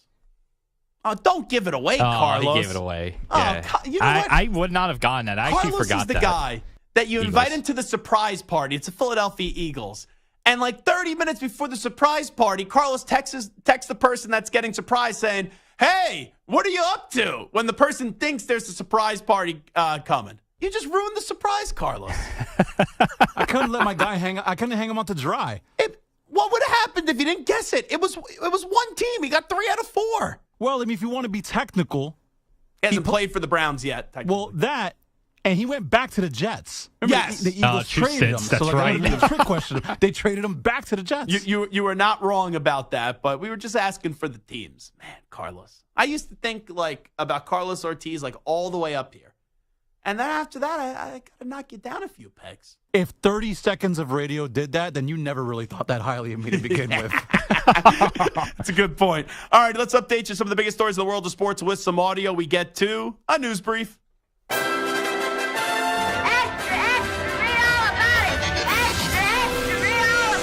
Time for your daily news brief. We get you caught up on the rumors, reports, and reconnaissance from the day in sports. I hate to do my guy, though, Jim Nantz, like this. Jim Nantz, we once had a very contentious back and forth argument on the air. I was filling in for Scott Farrell years ago. Shake it up, Farrell on the bench, CBS Sports Radio, shake it up, Mafia, Carver High. Scott Farrell's one of my favorite people in the business. So I texted Jim. I got a big opportunity tonight. I'm filling in for the legendary Scotty Farrell. I need you for 10 to 15 minutes. And Jim's a big Joe Flacco fan. And I guess we had him on right when the Broncos got Joe Flacco. And he was like, Joe Flacco's going to have a successful second chapter with the Broncos. And it was like inconceivable to him that he thought that I thought that he was not going to perform well with the Denver Broncos. So it's all right. You know, Jim's paycheck's still pretty damn good. Jim has a great life. Saw Jim in Philly on Sunday. Just a tremendous human being.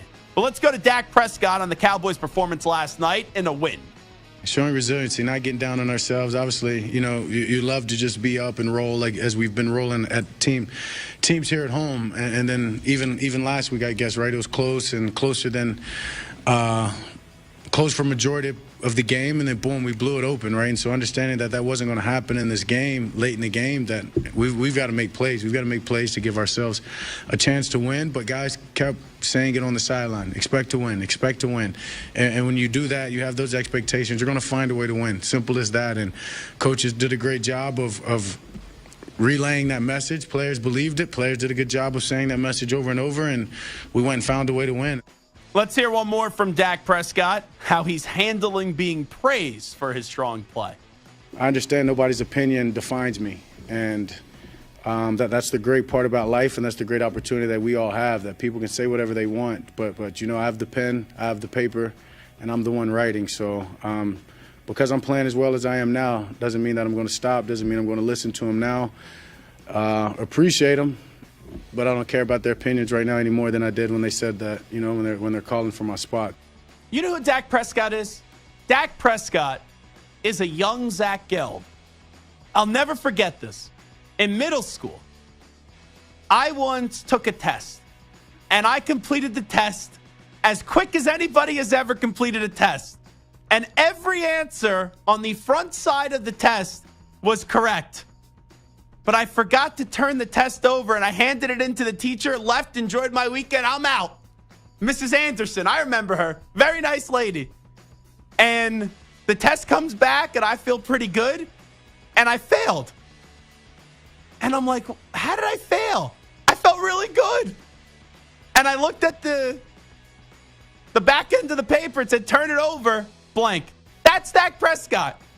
He aces one part of the test. He could ace the regular season, but he forgets to flip the page over in the second part of the season, and what I mean by that is the postseason. So that's the way that I compare Dak. It's amazing. Like, we're throwing victory laps and parade. Oh, I write the script, and I control the script, blah, blah, blah, blah, blah. It's the same damn thing as last year. It's the same damn thing as the last 2 years. The Cowboys have these great regular seasons, and then come playoff time, they choke. And they forget to turn the page over. Carlos is dying right now. whatever military obligations that we got for Carlos Ortiz this weekend, I don't think he's making them. Can you call out sick in the military? Does that happen? I'll text my sergeant major right now. I'm like, hey, I don't think I'm going to make it. What happens if you get sick when you're in the military? Just wondering. Listen, it's like, because it's part-time. They'll live. They'll be fine. Like, I wake up with a sore throat, or I wake up and I got the sniffles. Like, I'll call out sick. Hey, boss man, Spike Eskin, I ain't coming into work today. I don't think that flies when you're in the military, no, right? It does, but you will make the day up eventually. All righty, let's keep it moving. Let's go to Pete Carroll. I just had some guy tweets me like after every big game. What's this guy's name? Let me pull it up right here. Rob S. And he goes, another monologue where you skip the officiating. As long as the media doesn't speak out, nothing gets fixed. Bettors got screwed last night. So, Rob, this is for you, Rob S. Here is Pete Carroll talking about the officials. It's unfortunate that the game just, it feels like there was a whole nother factor in this game.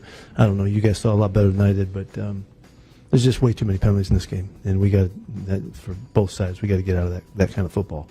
Yeah, the officials sucked last night. But I don't think the officials impacted who won the game. But I will say, at the end of the first half, I'm not even saying the calls weren't justified. Like, if the call's justified, you got to throw the flag. But there were a lot of flags last night. And right at the end of that first half, it was wild how many flags were being thrown. You had the DPI on the Jackson Smith and Jigba touchdown. Now, the DPI ended up getting called, even though it was denied at first because they reversed the touchdown.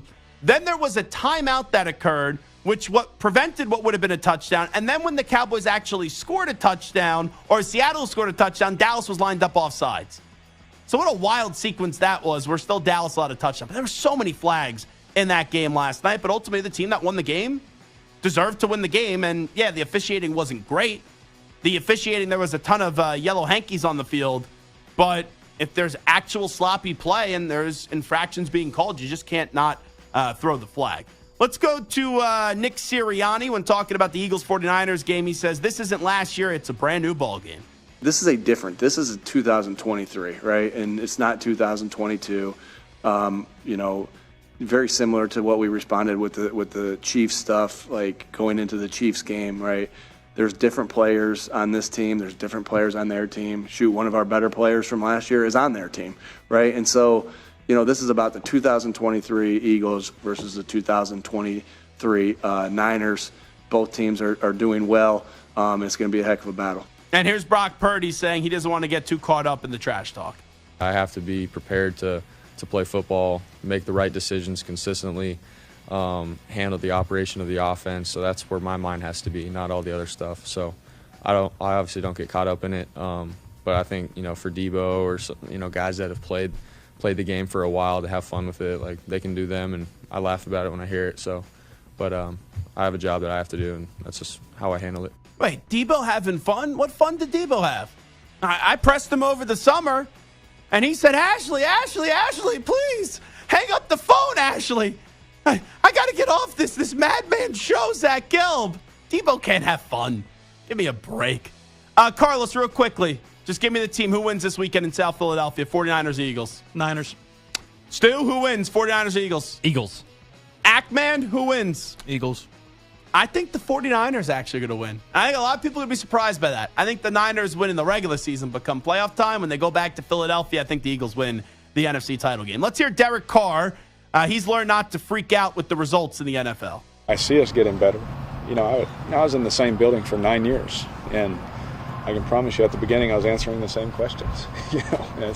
That's why when I'm older, I'm maybe a little bit more frustrated, with it. And when you're younger, you're like, I still got all that time, And now you're just like, you get more frustrated. But I promised you guys, and I promised my team that I was going to be super positive about everything and keep going in the right direction, because I know feeling sorry about it and not working at it it's going to lead to the same results. Stu, remember when Emmitt Smith joined us and I asked him about Ezekiel Elliott not being on the team, and he was like, it makes me hot? Yes. I don't think there's a player in the NFL that just makes me more heated and more annoyed when I hear him speak than Derek Carr. And he's like a nice guy. But it's always like the woe is me, like I'm always better. I always have the answer to the test. And it's the same damn story each and every year. You don't get the job done. So, yeah, you're probably numb to it at this point. That's why you don't overreact, because you try to tell us something, but we know it's not the truth. Let's go to Nick Saban. He's not focusing too much on the committee's decision. A lot of people are saying even if Alabama wins, who knows if they'll get into the college football playoff. Look, we're not really worried about the committee. I'm not concerned about any of those things. I mean, we've got a big challenge here in terms of trying to play the best football that we can play and prepare our team to play the best that they can play. I want our team to focus on the game because that's what we can control. We really can't control anything externally, but we can try to control how we play. And I think that's the most important thing for us to be focused on right now. With that being said, though, Nick Saban did make it clear that both Bama and Georgia, whoever wins the game, should get into the college football playoff. Cut 10. I think that the SEC is one of the best conferences in the country. I think Georgia is one of the best teams in the country. And I think that they're one of the best 4 teams in the country. I think if we beat them, we'd be one of the best 4 teams in the country. Because, teams do... there's a transformation that goes through the season. And the interesting thing is going to be if it comes down to Bama and Texas. Because Texas beat Bama and Tuscaloosa by 10.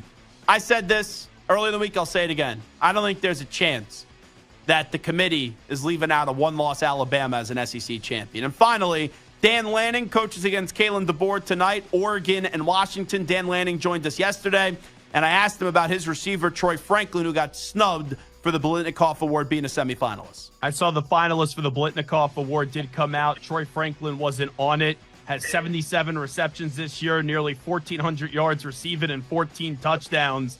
I know you're focused on the Pac-12 championship game, but did you kind of just chuckle when that happened when he wasn't a finalist? Yeah, somebody made a mistake there, obviously. And, hopefully Troy has something to say about it on Friday. And we'll see what he has to say about it tonight. Oregon has just 2 dominant wide receivers this year. That's a news brief. It's the Zach Gelb Show on CBS Sports Radio. Let's toss it over to Richard Ackerman, who's standing by with the latest CBS Sports Radio update. CBS Sports Radio. Sports Flash. And you'll hear more from Dan Lanning in a moment as conference championship weekend begins tonight in college football with a great one in the Pac-12, the rematch between Oregon and Washington. The 5th-ranked Ducks are on the outside looking in right now and look to avenge their only loss of the season tonight. The Ducks head coach hoping to be among the Final 4 next week, and yesterday on this show said this week required the same routine, even if the magnitude is much greater. We know this isn't a normal game. This isn't just another game. Now, it's going to require normal preparation. It's going to require normal execution. But it isn't just a normal game. So I think you recognize the elephant in the room early on, communicate that with your players, and then say, okay, what are we going to do about it? Ducks have won 6 in a row since that loss to Washington. They are one of 3 teams in the country that's in the top 10 in scoring and scoring defense. Also tonight, the Conference USA title game between 24th-ranked Liberty and New Mexico State. Joe Flacco starts for the Browns Sunday with Dorian Thompson-Robinson still in concussion protocol. The Packers won't have Aaron Jones due to a knee injury. I'm Rich Ackerman. CBS Sports Radio is turning up the heat this December. From the NFL playoff push, bowl games, and coast-to-coast action from the NBA hardcourt to the college game, we've got you covered.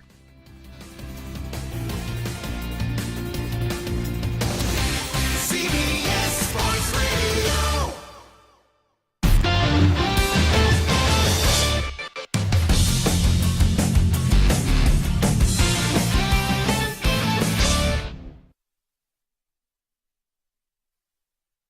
You're in a 5-minute break.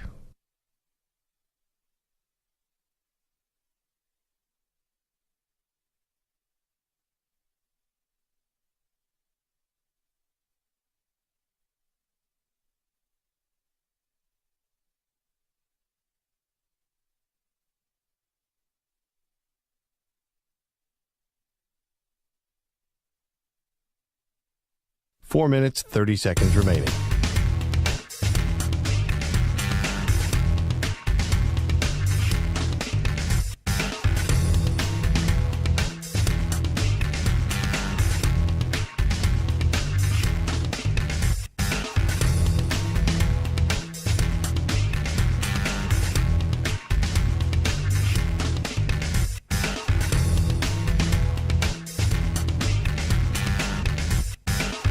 4 minutes remaining.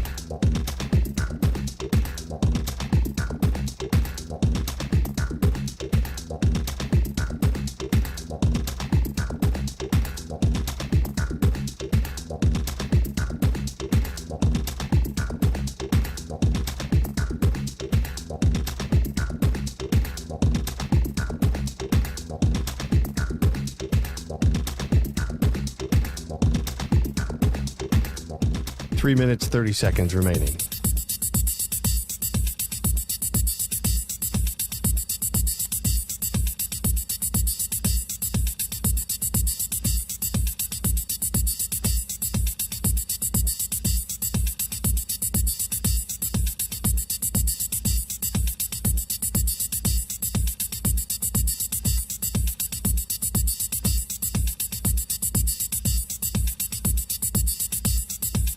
Three minutes remaining.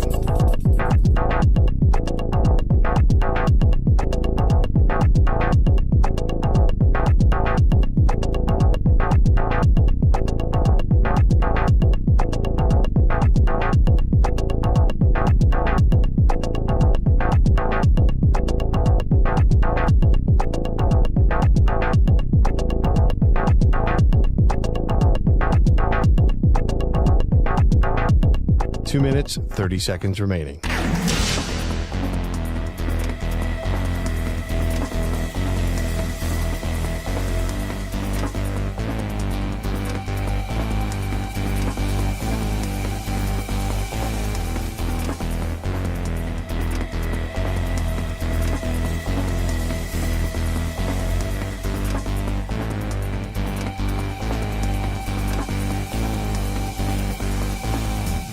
Two minutes remaining.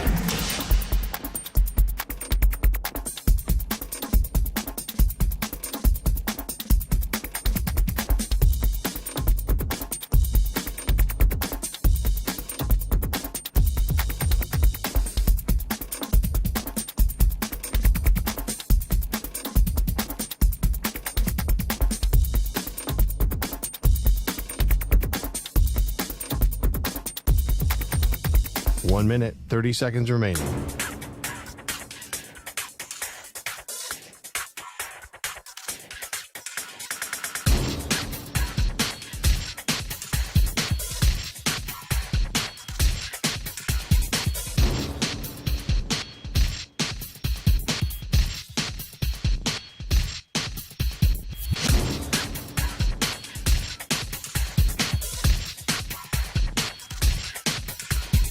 One minute remaining.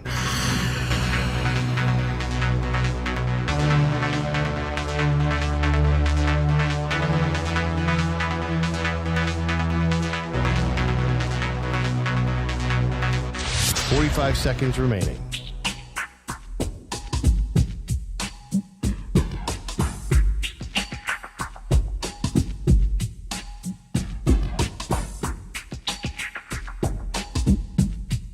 Thirty seconds remaining.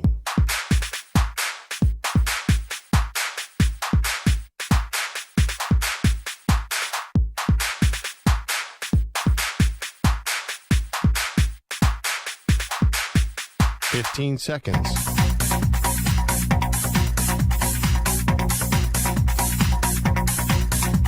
Break ends in 5 seconds.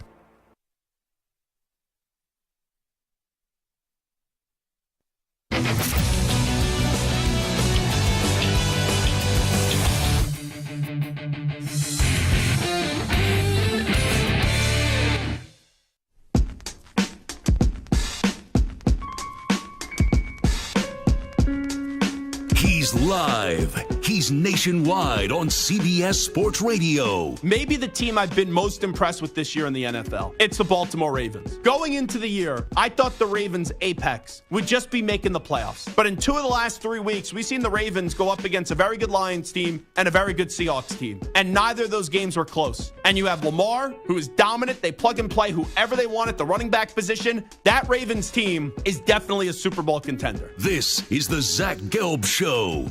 Here's your host, Zach Gelb.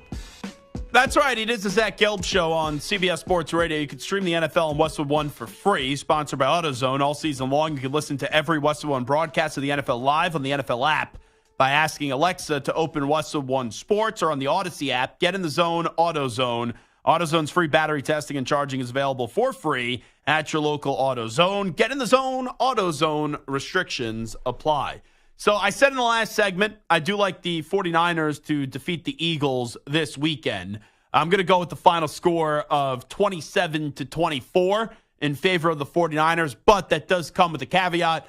I do think in the NFC title game, these two teams will beat up once again, and I do like the Eagles to then, I guess, get their revenge up against the 49ers and advance to the Super Bowl. It's kind of crazy how the revenge pendulum would swing. We're going into this one, it's like, oh, can the 49ers get their revenge against the Eagles? Then the 49ers win. In a few weeks, when we're previewing an Eagles-49ers conference championship game, I may be saying, can the Eagles get their revenge on the 49ers? But I just think this game means more to the 49ers. They already have 3 losses on the season. The Eagles only have 1. Now, things could change rather quickly. Eagles then pick up a loss this weekend. That puts them at 2. And you got a big game then the following weekend up against the Dallas Cowboys, which Eagles win that. Pretty much puts a nail in the coffin for the Cowboys' chance of winning maybe the NFC East this year. But when I look at this matchup, this game means more for San Francisco. And it kind of reminds me a little bit of, 2-3 weeks ago? When the Eagles went into Kansas City, that game was a Super Bowl rematch for the Chiefs. Right? They know it's a 2-team race this year in the AFC. It's Kansas City and it's the Baltimore Ravens. Sure, you could look at a team like the Jaguars. Yeah, you could look at a team like the Miami Dolphins, and you could say, okay, maybe one of those teams get to the Super Bowl, but I don't believe the Dolphins are going to the Super Bowl. I don't believe the Jaguars are going to the Super Bowl. So it feels like in the AFC, that's a 2-team race with the Chiefs and the Ravens, and that was a good game. That was a back-and-forth game between the Chiefs and the Eagles, and the Eagles came alive in that second half.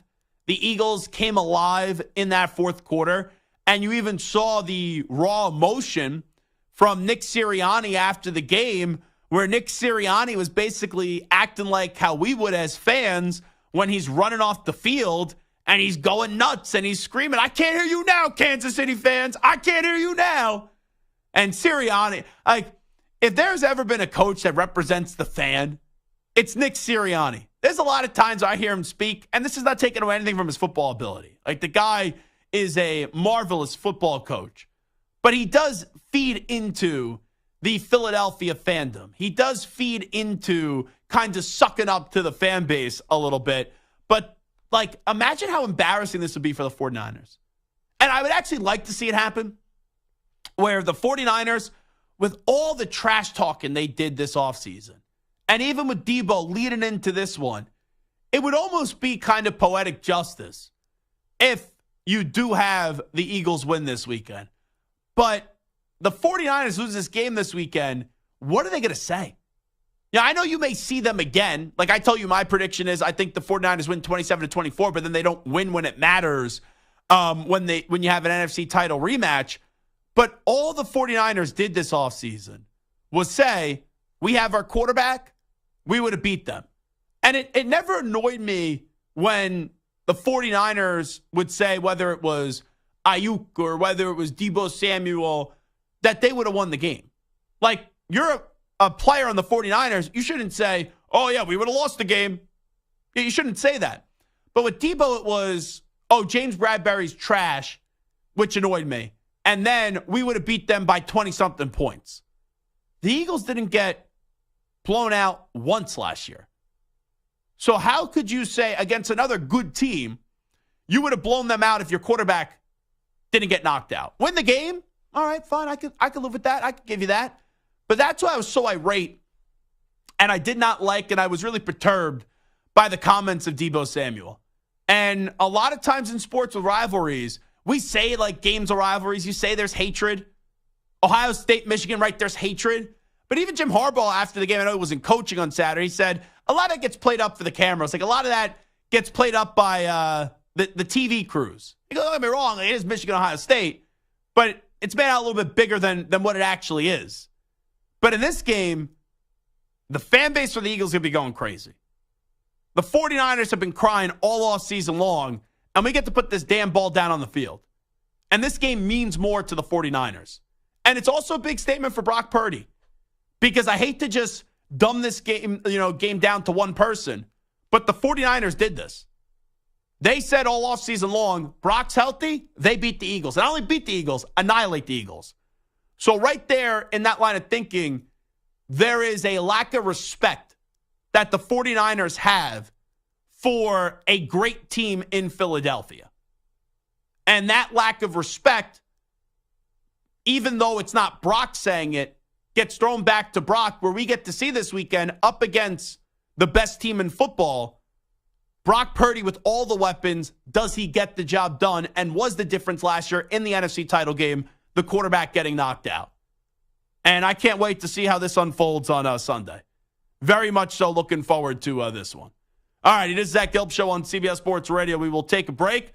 When we come on back, I will give you my official conference championship picks for the Power 5. All starts off tonight with Oregon and Washington. And you got 4 other of the Power 5 conference championship games tomorrow. I'll give you my picks, and I'll tell you how we will get to the final 4 teams that will be announced on Sunday when we continue right here on CBS Sports Radio. You can always follow along at Zach Gelb on Twitter and Instagram. Also hit us up on the phones, 855-212-4CBS, 855-212-4227.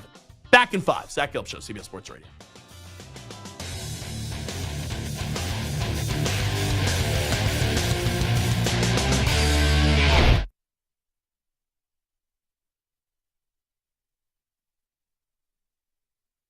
You're in a 5-minute break.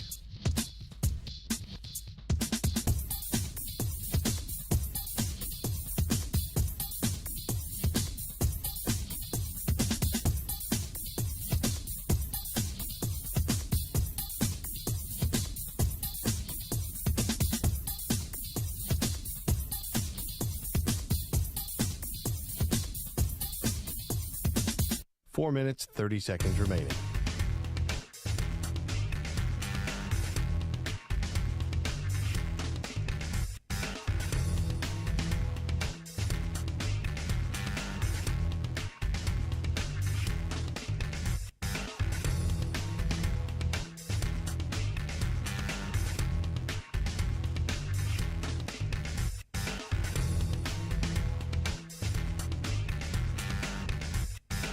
Four minutes remaining.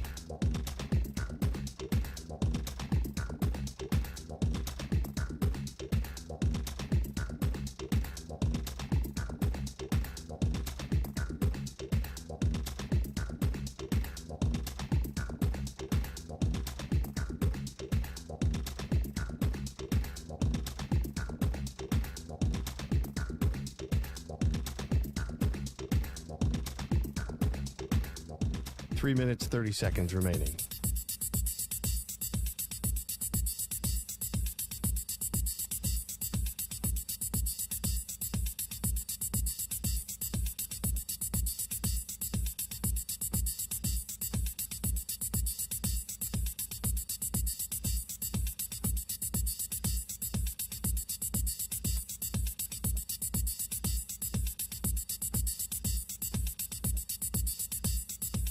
Three minutes remaining.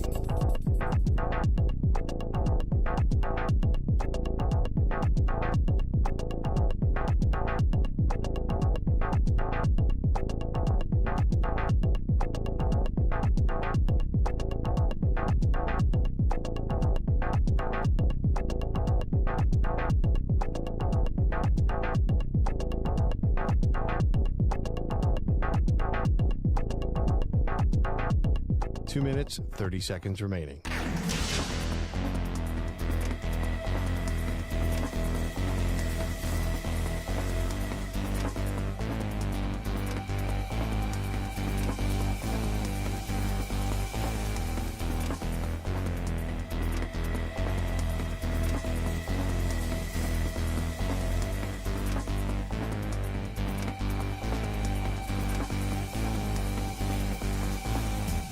Two minutes remaining.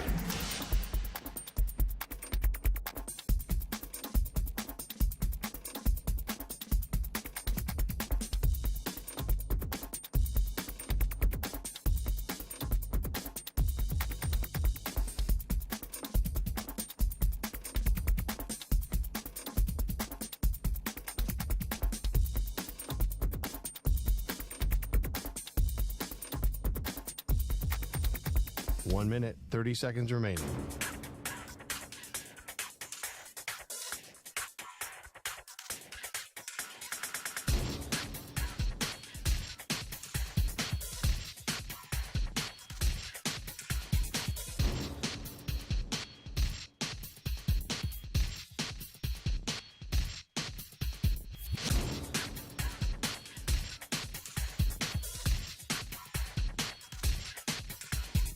One minute remaining.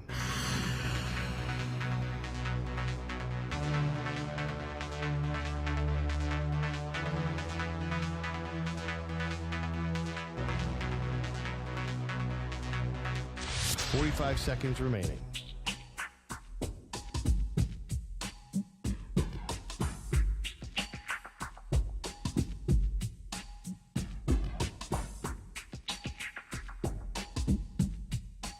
Seconds remaining.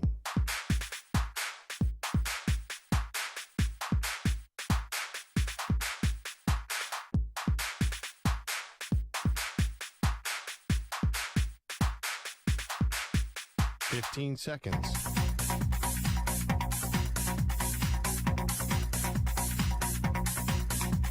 Break ends in 5 seconds.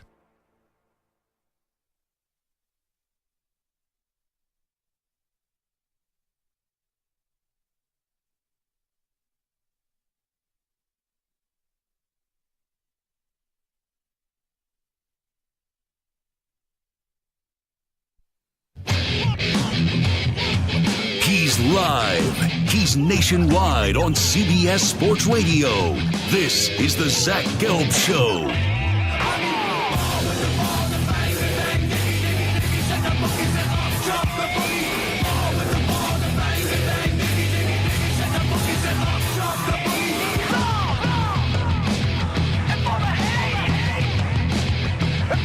Here's your host, Zach Gelb.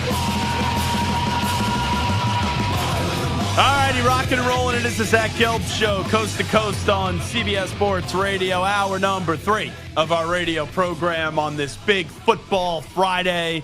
Conference championship weekend is here. Can't wait for the game tonight, the Pac-12 championship game between Washington and Oregon. Here's what I ended up doing, guys, on the dinner front tonight. A buddy of mine is in town, and I can't stand when there's like a big sporting event. And I have a friend that's in town's like, oh, I'm in from Philadelphia. I'd love to see you. Love to go grab dinner. I'm like, I want to watch the game. Now, the game doesn't start until 8 p.m. Eastern. So we're going to a steakhouse right near my apartment. And I'm going to go to the steakhouse at 6:30 p.m. Eastern. I don't care what my friend's telling me. I don't care if the food's not out. At 7:45, 7:50 p.m. Eastern, I'm out of the steakhouse. I'm leaving. Here's my credit card. Pay the bill. Do whatever. I am leaving, and I'm going back to my apartment, and I'm sitting down. I'll make myself a little adult beverage, maybe a little cocktail. Maybe hit up Brian in the chat, ask him what else I should be doing tonight on a Friday. And I am sitting in the comfort of my own apartment with the sound on and watching Oregon and Washington. And I don't want to be bothered. So if you want to bother me, family, friends, anybody listening right now, make sure you bother me before 8 p.m. Eastern. Because when 8 p.m. Eastern happens, I don't want to hear anything other than Oregon and Washington. Because I can't wait for this game. I want to play a little audio here real quickly. I want to get to two things, one from the Oregon side and then also one from the Washington side as well. Let's go to Kalen DeBoer, the head coach of the Washington Huskies. He has been excellent, whether it was at Sioux Falls, whether it was at Fresno State, has a tremendous background. He was a star baseball player and also a star football player when in college. I'm a big fan of Kalen DeBoer. Here's the head coach of the Washington Huskies saying getting to this game was the goal before the season did start.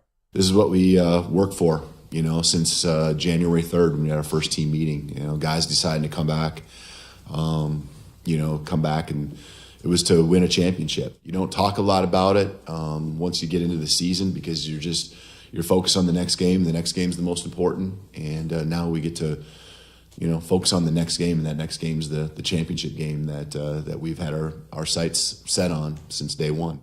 I like Oregon in the game tonight. I'll tell you why in just a second. Now, I did pick Washington to win the Pac-12 championship before the start of the season, so it shouldn't be a mystery to anybody that they are here. And I'm happy that these two teams are here because I didn't think there was a more overrated team in the country before the season started than USC. And USC didn't even get close to making it back to the Pac-12 championship game, where last year, unfortunately, Caleb Williams got hurt and he wasn't 100% with the ankle. And you did see Utah, who just owns USC, beat them for the second time in that season. But these have been by far and away two of the better teams in college football, and clearly the two best teams in the Pac-12 championship in the Pac-12, and they're going to meet for the championship game tonight. And you go through it like I've said this throughout the week, so this shouldn't be a surprise to anybody. There was 3 great games that I could recall this year that had a lot of hype going into them in college football and lived up to the hype.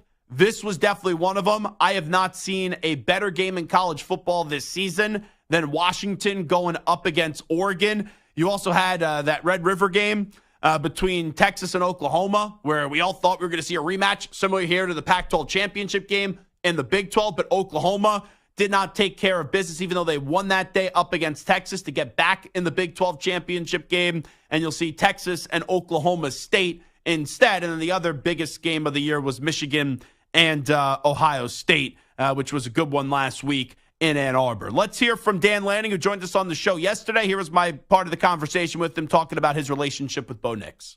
We've talked before about your quarterback, Bo Nix, and you believed in him when you had to go up against him when you were at Georgia and he was at Auburn. For you guys to grow together the last 2 years, just how do you put it into words, that relationship, and to see him playing at this elite level right now and what it means to you?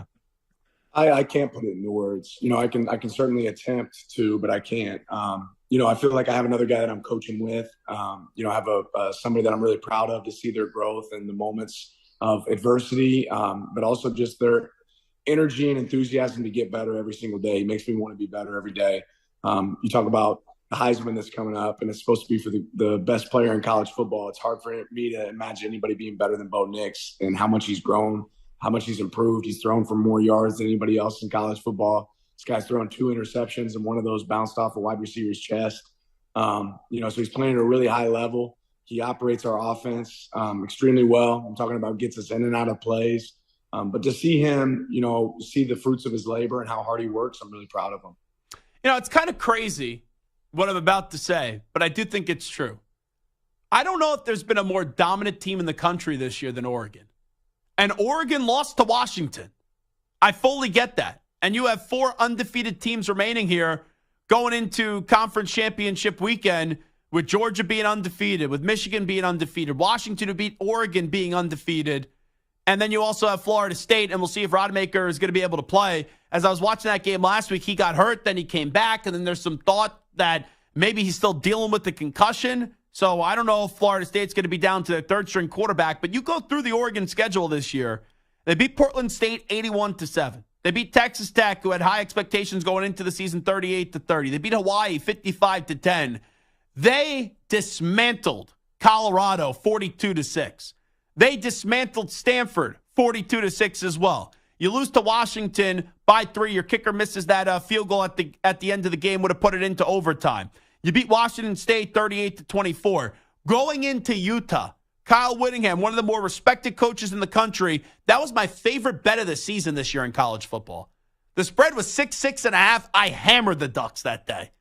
California 63-19. USC 36-27. Arizona State 49-13, and then Oregon State 31-7. You go through an entirety of a season. They've been the most complete team in college football. They've been the most dominant team in college football. Now, you got to find a way to get redemption here against Washington. And I do think they will do so tonight. And not only do I think they'll win the game tonight, a big reason is going to be because I believe their defense is better than the Washington defense, which as of late, the Washington defense has played better. The Washington defense did a really good job up against Oregon State 2 weeks ago. But I just believe that Oregon is the better team. And I think Oregon wins the game tonight. I know the spread is saying it's 9.5 in favor of the Ducks. makes me think that Vegas is begging you to plus the points with Washington. I hope we get a classic today. I hope we get a game similar to what we saw back in the middle of October. But I am going with Oregon, and I like Oregon to advance to the college football playoff and get their revenge up against Washington. In the ACC championship game, I have been a big proponent of Florida State all season. Before the season actually started, here are my 5 Power 5 conference champions. I had Georgia in the SEC. I had Florida State in the ACC. In the Big 12, I had Texas. And in the Pac-12, I had Washington. So you go through these games and you go through these conference champions, and the Big 10, I had Michigan. And you start to look at some of those predictions and the way that it plays out. It's just a shame because of Florida State. They win this game. They deserve to be in the college football playoff.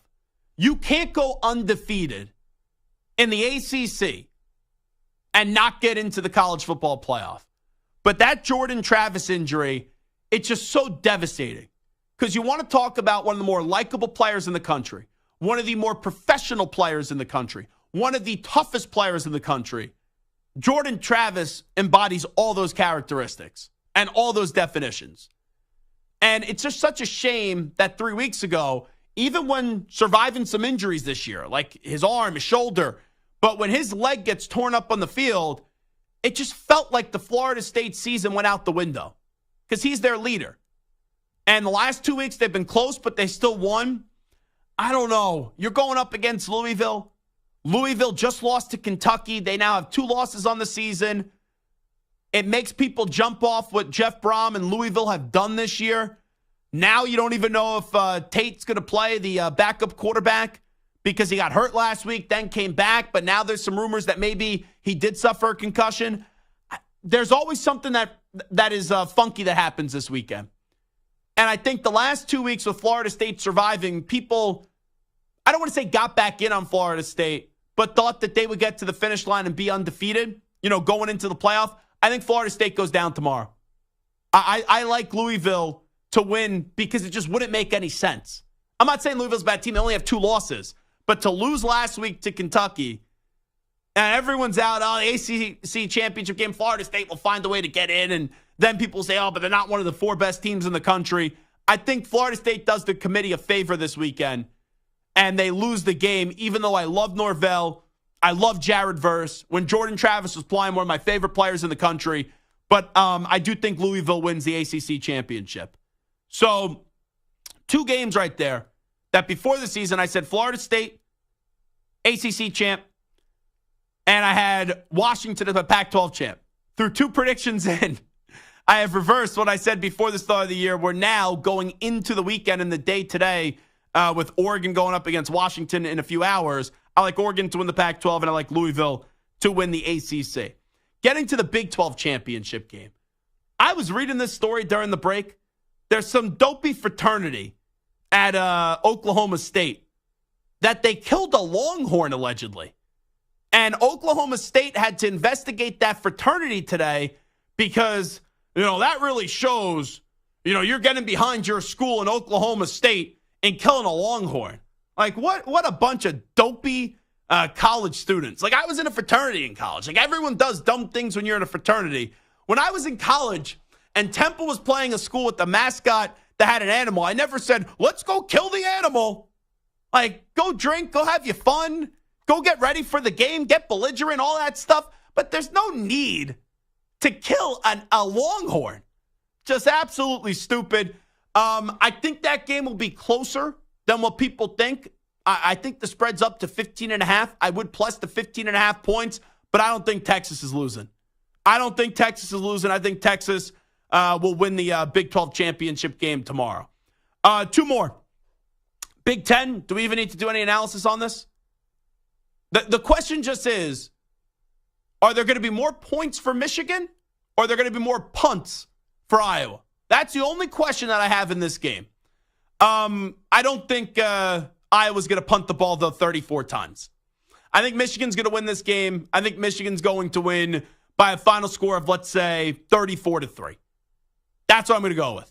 Or maybe they get a touchdown early. Like, wouldn't that be typical, right? You get a touchdown early, it's 7-0. No one thought this was going to be a game. It's a 22-point spread. Here come the Iowa Hawkeyes. Here they come. And they don't score another point the rest of the game. I'm going to go 34-3. They'll get an early field goal. They'll go up 3-0. That's a prediction I'll give you. They will go up 3-0, and then Michigan will score 34 unanswered.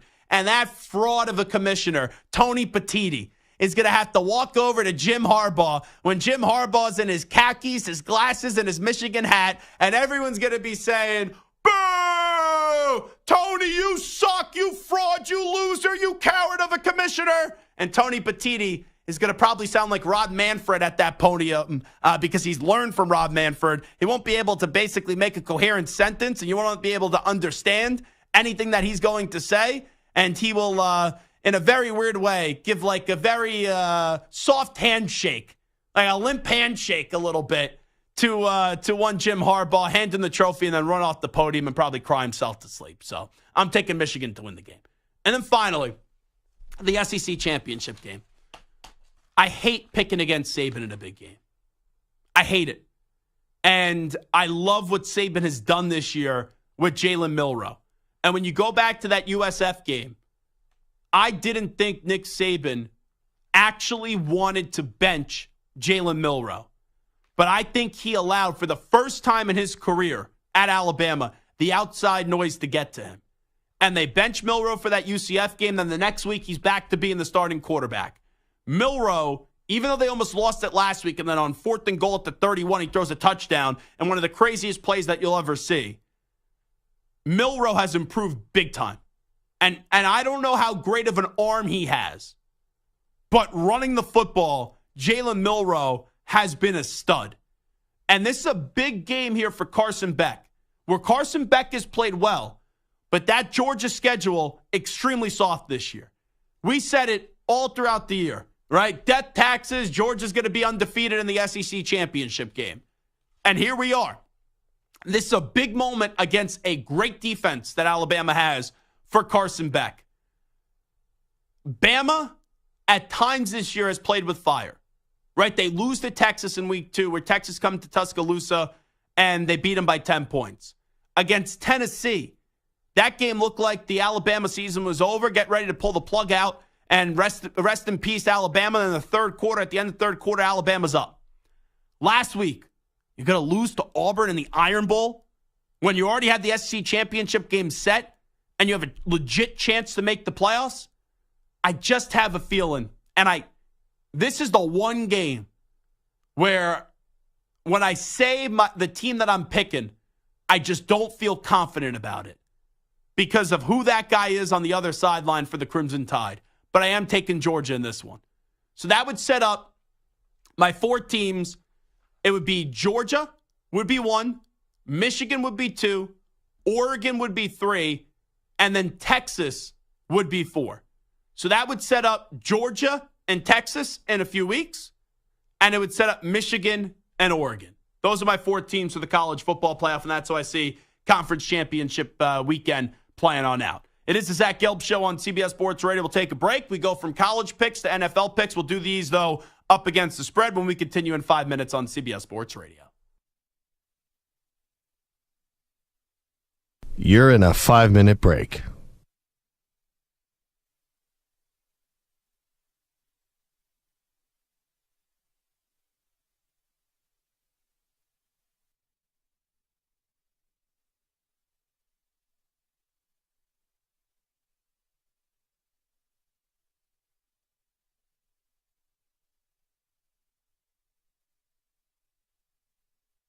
Four minutes, 30 seconds remaining.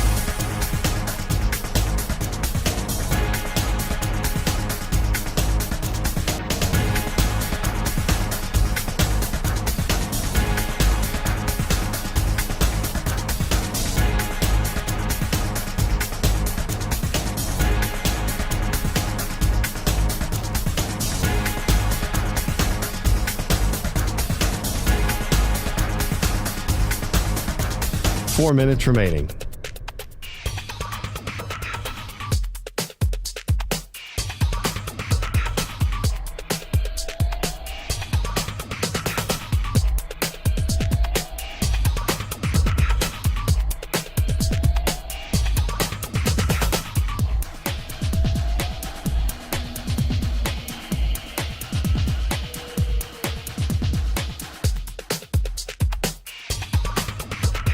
3 minutes, 30 seconds remaining.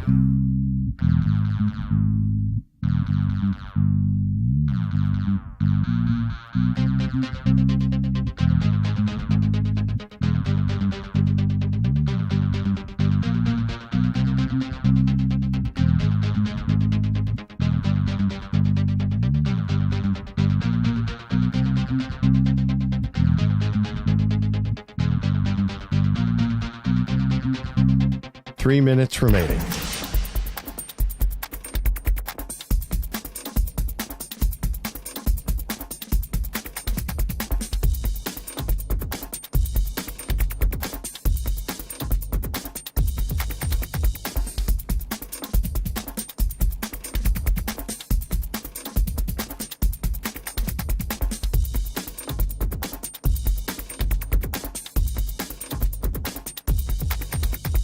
Two minutes, 30 seconds remaining.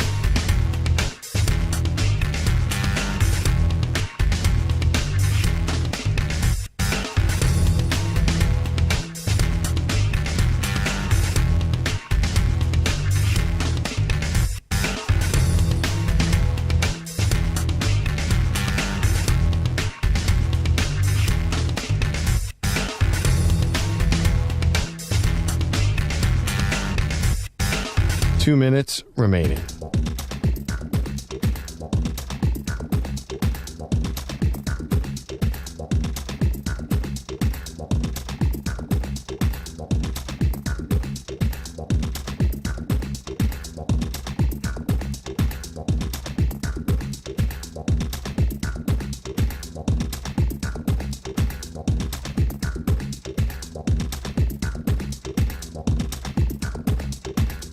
One minute, 30 seconds remaining.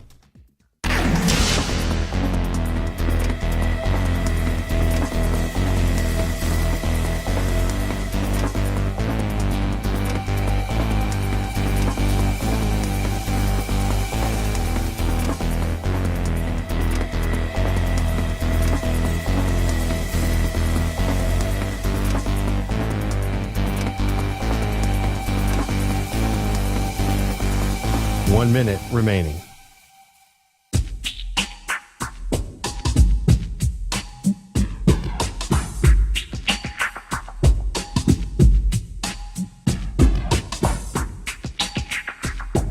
.45 seconds remaining.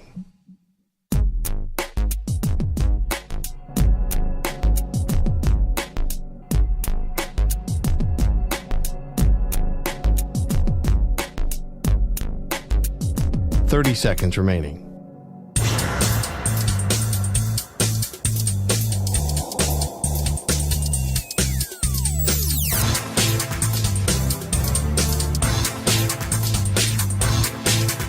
.15 seconds.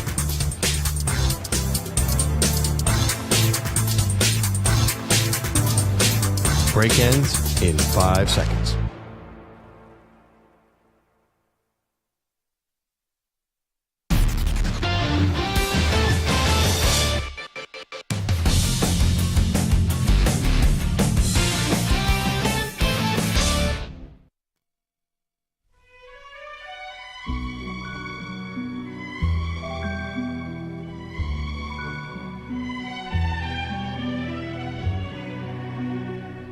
He's live. He's nationwide on CBS Sports Radio. There's morons and then there's Josh McDaniels as a head coach. And this jackass goes, oh, don't you talk about the Patriots that way. It is one of the more inconceivable things and laughable things that I've ever heard. The great Larry David couldn't even write that script of comedy. McDaniels must have known he was getting fired, and he was auditioning for Saturday Night Live. Because when I heard that over the weekend, my chest was hurting because I was laughing. I fell down. I hit the floor because Antonio Pierce came and saved your ass. And you go, nope, I'm going to throw more gasoline on the fire. How dare you, Antonio Pierce, talk badly about Bill Belichick. This is the Zach Gelb Show. Here's your host, Zach Gelb. All righty, this is Zach Gelb Show on CBS Sports Radio. Carlos Ortiz, can you do me a favor? Can you fade this music? Fade this music. Just play the music from the start one more time for me, please. From the top. When Carlos started to play this, I felt like I was a mobster. And I'm about to get whacked. I'm about to get killed. The stream fades to black. Yeah, pretty much. And then when the beat picks up, it's coming in a second here. Then you ever see that video where like someone makes like a savage comment and it's like a boss and the sunglasses fade down? I went from getting killed to then I think doing the killing when listening to that song. All righty, it is the Zach Gelb Show on CBS Sports Radio. Let's take a look at who's got home field advantage this weekend in our NCAA football preview, sponsored by Fairfield by Marriott. Fairfield by Marriott is the official hotel partner of the NCAA with over 1,000 locations around the country. You'll always have the home field advantage. Visit Fairfield.com. Visit Fairfield.Marriott.com to book your stay. Number 8, Alabama takes on number 1, Georgia tomorrow in the SEC title game. Since losing to Florida in 2008, Bama has won 8 straight SEC championship games they've been in, making Mercedes-Benz Stadium their second home. I do like Georgia, though, in the game tomorrow, and what's going to be, I think, a close, epic SEC title game between these two schools. All righty. Cue me up some NFL music, please. And we will get to our NFL picks for Week 13 in the National Football League. Alrighty, I start in the swamps of Jersey, where it's the Atlanta Falcons going up against the Jets. Is this Timmy Boyle or Pat Boyle starting at quarterback for Gang Green?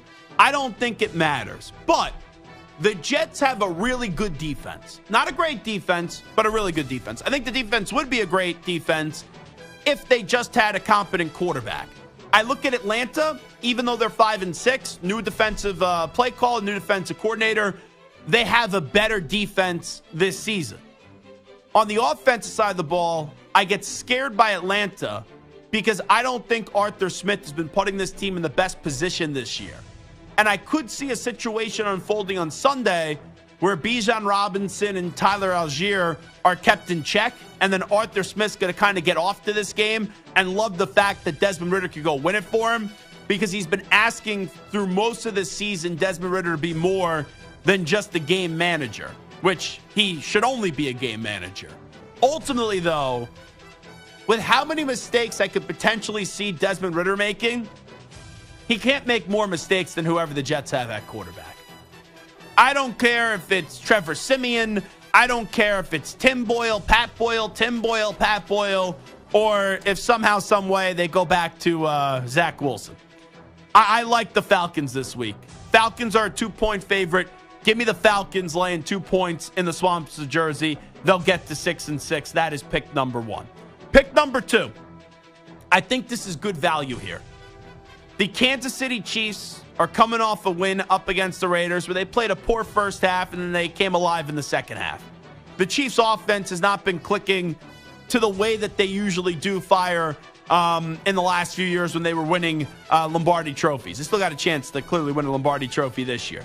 The Packers are coming off a great win up against the Detroit Lions. The Packers, I don't want to call it a win streak, but they've won back-to-back games, taking care of business up against the Chargers where they came from behind, and then also where they just dominated the Detroit Lions. I think this number is too low, though. I think this is, it's in Lambeau Field. It's legendary Lambeau Field. The frozen tundra. Jordan Love's coming alive. Christian Watson, Romeo Doubs. You got Kenny Clark on the defense. I think this is a spread where a few weeks ago, it'd probably be like, even on the road for Kansas City, 9.5. And now it's a 6-point favorite. I think this number, if I was making the spread, I would put a Kansas City as like a 7.5 point favorite. Maybe even 8. So I'm getting Kansas City here at a 6-point favorite. I love the Chiefs this weekend. Love them. And their defense has not gotten enough praise. The Kansas City defense has been the best part of that team this year. I know the offense has not clicked, but it's not as if the Packers have this wonderful, great defense. I like Kansas City this week by more than a touchdown. Give me the Chiefs laying 6 points. And then finally, I don't like to just pick all favorites. Because if you just pick all favorites, that ain't fun. I'm going to take a dog this week. And I think you're going to have to sweat this one out a little bit. I don't think this team is going to win the game, but I do believe this is going to be a sloppy game where Kyler Murray will be able to put up enough points even up against a really talented Pittsburgh Steelers defense where the Cardinals will be in the game, but ultimately the Cardinals will continue to lose, but I like them to stay within 6 points. I'm taking the Arizona Cardinals. They'll lose the game, but I like the Cardinals plus 6 points. The Steelers being a 6-point favorite against anybody, even though they're 7-4, is just too many points. Because yes, last week I don't want to say they were wonderful. They were wonderful from a yard production on the offensive side of the ball. Not necessarily a point production, but for them to beat any team in the NFL by a touchdown right now, with that lack of offense, I think is too much. Like, you look at their games the last few weeks against the Bengals, they won 16-10. Against the Browns, they lost 13-10. They beat the Packers 23-19. They beat Tennessee 20-16. They lose to the Jaguars 20-10. They beat the Rams 24-17. The Ravens, they beat them 17-10. You know, all their games this year, look at all their victories.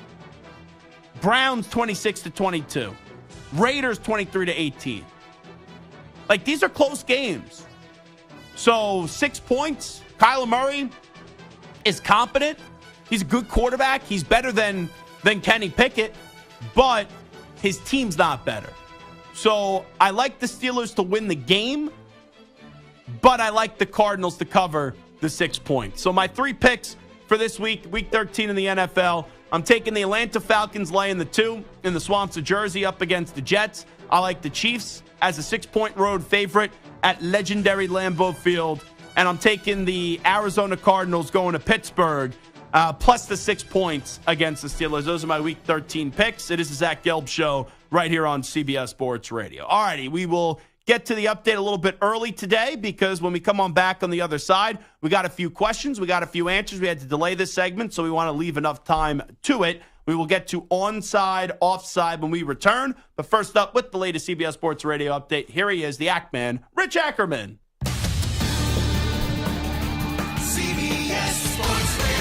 Sports Flash. Early, you're on time. The Pac-12 is going out on a high note. The conference's final football game. They never hit an update right at the 30 act. No shot. Well, if you want to be technical, you're a minute late, but that's okay. The Pac-12 going out on a high note. There you go.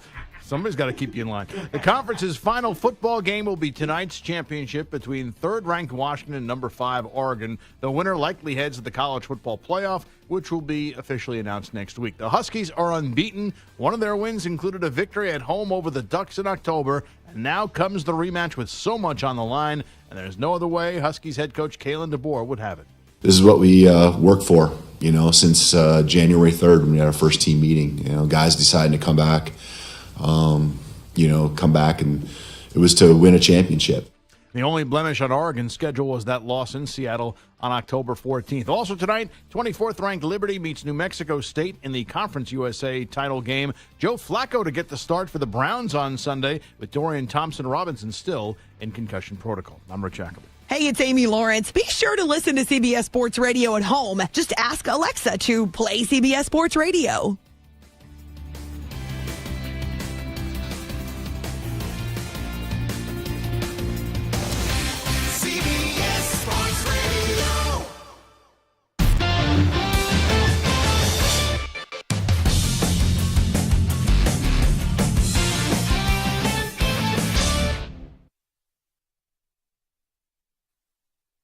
You're in a 5-minute break.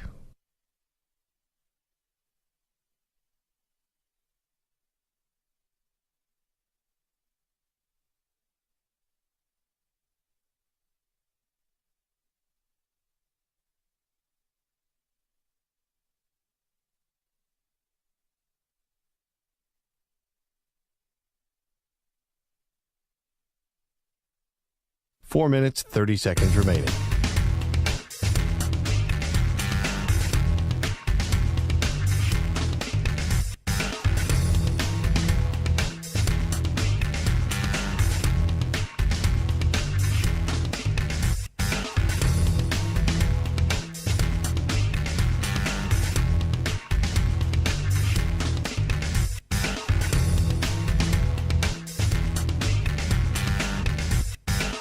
4 minutes remaining.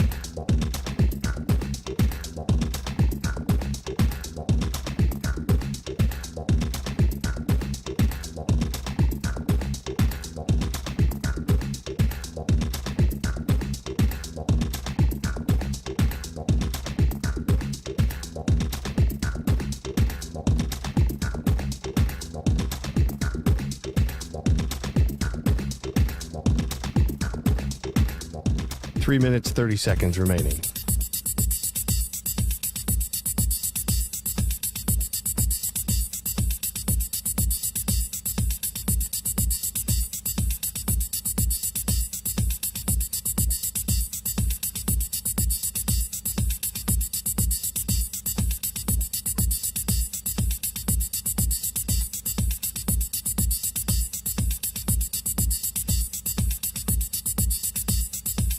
Three minutes remaining.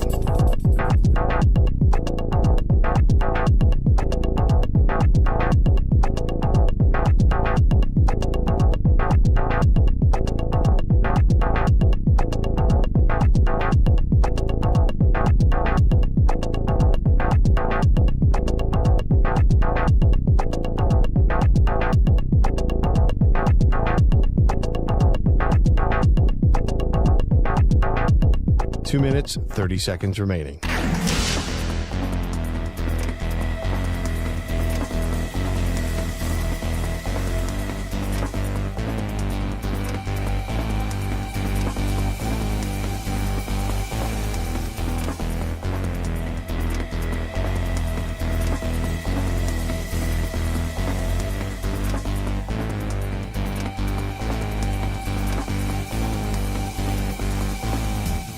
Two minutes remaining.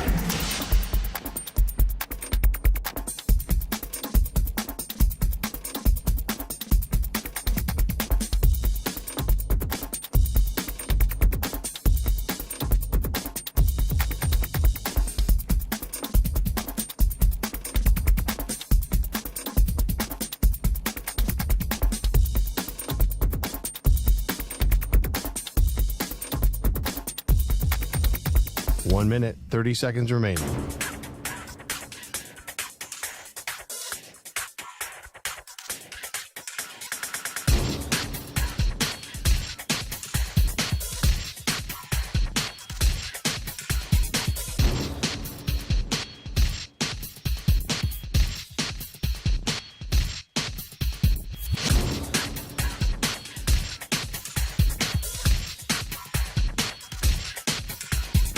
One minute remaining.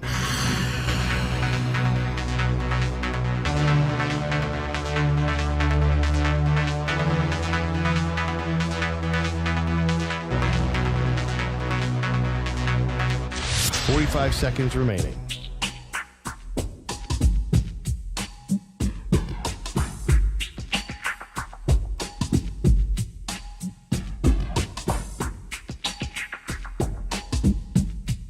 Thirty seconds remaining.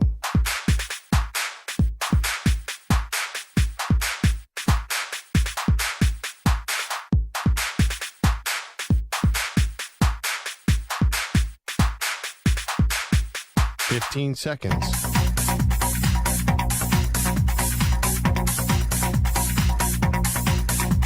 Break ends in 5 seconds.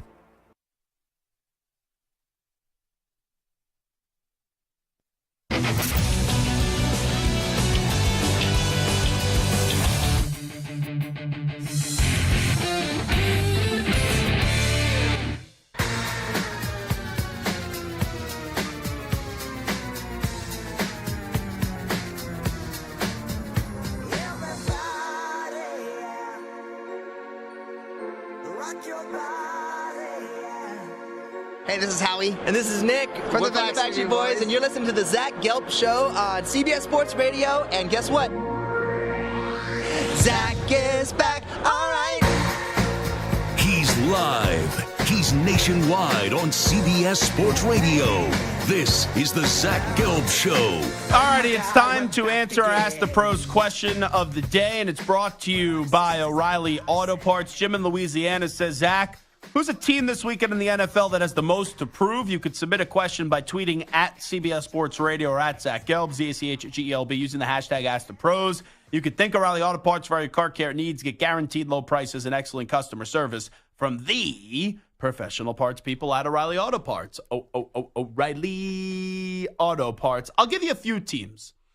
I don't think they're going to win the game, and I like the Chiefs by more than a touchdown, as I just told you. But I think Jordan Love and the Green Bay Packers have a lot to prove. Where they don't even necessarily need to win the game, but Jordan Love against a very good defense in Kansas City needs to play well and needs to keep them in the game. Because Love, the last 2 weeks, people starting to say, oh, he's showing signs of improvement. Oh, he's starting to show that he could be the guy in Green Bay. That's all fine and dandy when you do that up against the Lions and you do that up against the Chargers. Now you get a team that is one of the definition of successful teams the last few years and have been the standard in the Kansas City Chiefs. Obviously, enormous pressure on the San Francisco 49ers. You can't talk all that bull junk this offseason and say that Brock Purdy, he was healthy in that NFC title game. They would have blown out the Philadelphia Eagles. You got to go find the way to get a victory in Philadelphia this weekend. And the other two teams that I circle, I think it's a big spot for Detroit. Detroit 8-3. They've been the darling of the league. Everyone loves them. Last week, isolated spot, Thanksgiving, first game up, and you got embarrassed in your own house by the Green Bay Packers. Now you're going to New Orleans. Tough place to play, but you are the more talented and better team than the Saints. You can't allow what happened last Thursday to continue into this week. I need a dominant performance up against the, for the Detroit Lions up against the Saints. And the other one, I think there's a lot of pressure this week on the Broncos. Broncos have won 5 in a row. People are starting to talk about the Broncos as maybe a playoff team. I have not been able to go there yet. I still have some trust issues in understanding how good this Denver team could be. But now, I don't know if you have the better coach and quarterback, duo.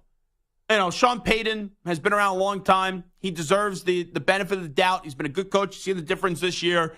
DeMeco Ryans, young up-and-coming first year. What he's done this year has been remarkable. I would take C.J. Stroud right now over Russell Wilson, but just like as Sean, Russell deserves the benefit of the doubt because of what he's done in this league. And last year may have been an anomaly, and last year got really ugly and really personal. But you look at the Broncos, you have the experience in the head coaching and the quarterback department. You got to win this game this weekend. I know you're going to Houston. It's not a great home field advantage. And C.J. Stroud and DeMeco Ryans, they've been a very formidable football team, and they're coming off a loss to Jacksonville where the kicker hit the crossbar in the 58-yard attempt right at the end. But this is a game for Denver. You lose, I kind of look at you sideways and go, I told people to pump the brakes even in this 5-game win streak. So that's how I'll answer the question. Give Jim in Louisiana a few teams that have some pressure on them this week. All righty, we got a few questions. I'll give you a few answers. We do the segment every Monday and Friday right here on the Zach Gelb Show on CBS Sports Radio. We call it onside, offside. Carlos Ortiz, hit it! Zach's taking on the most polarizing issues in sports. Which side of the line of scrimmage will he end up on? Offside. Defense number 69. It's Onsides, Offsides with Zach Gelb on CBS Sports Radio. All right, Stuart Kovacs, what do you got for me today, pal? All right, Zach, it was revealed yesterday that USC freshman Bronny James has been cleared to return to basketball activities. Is he related to LeBron James? He is. Funny you mentioned that. Yeah, you may have heard that a few just a few times the past couple years. This was following his cardiac arrest episode during the summer. Well, after yesterday's 133-110 Lakers loss to the Thunder, LeBron James made this proclamation. Looking forward to his first game whenever he's cleared and whenever he's ready to have his first game. I already told my teammates that if they play on the same day we playing, then I'm gonna have to catch them next game. So yeah, I told you I'm gonna play. Family over everything, champs. I love y'all. I definitely got to see Bronny's first, his college game whenever he's clear and ready to go.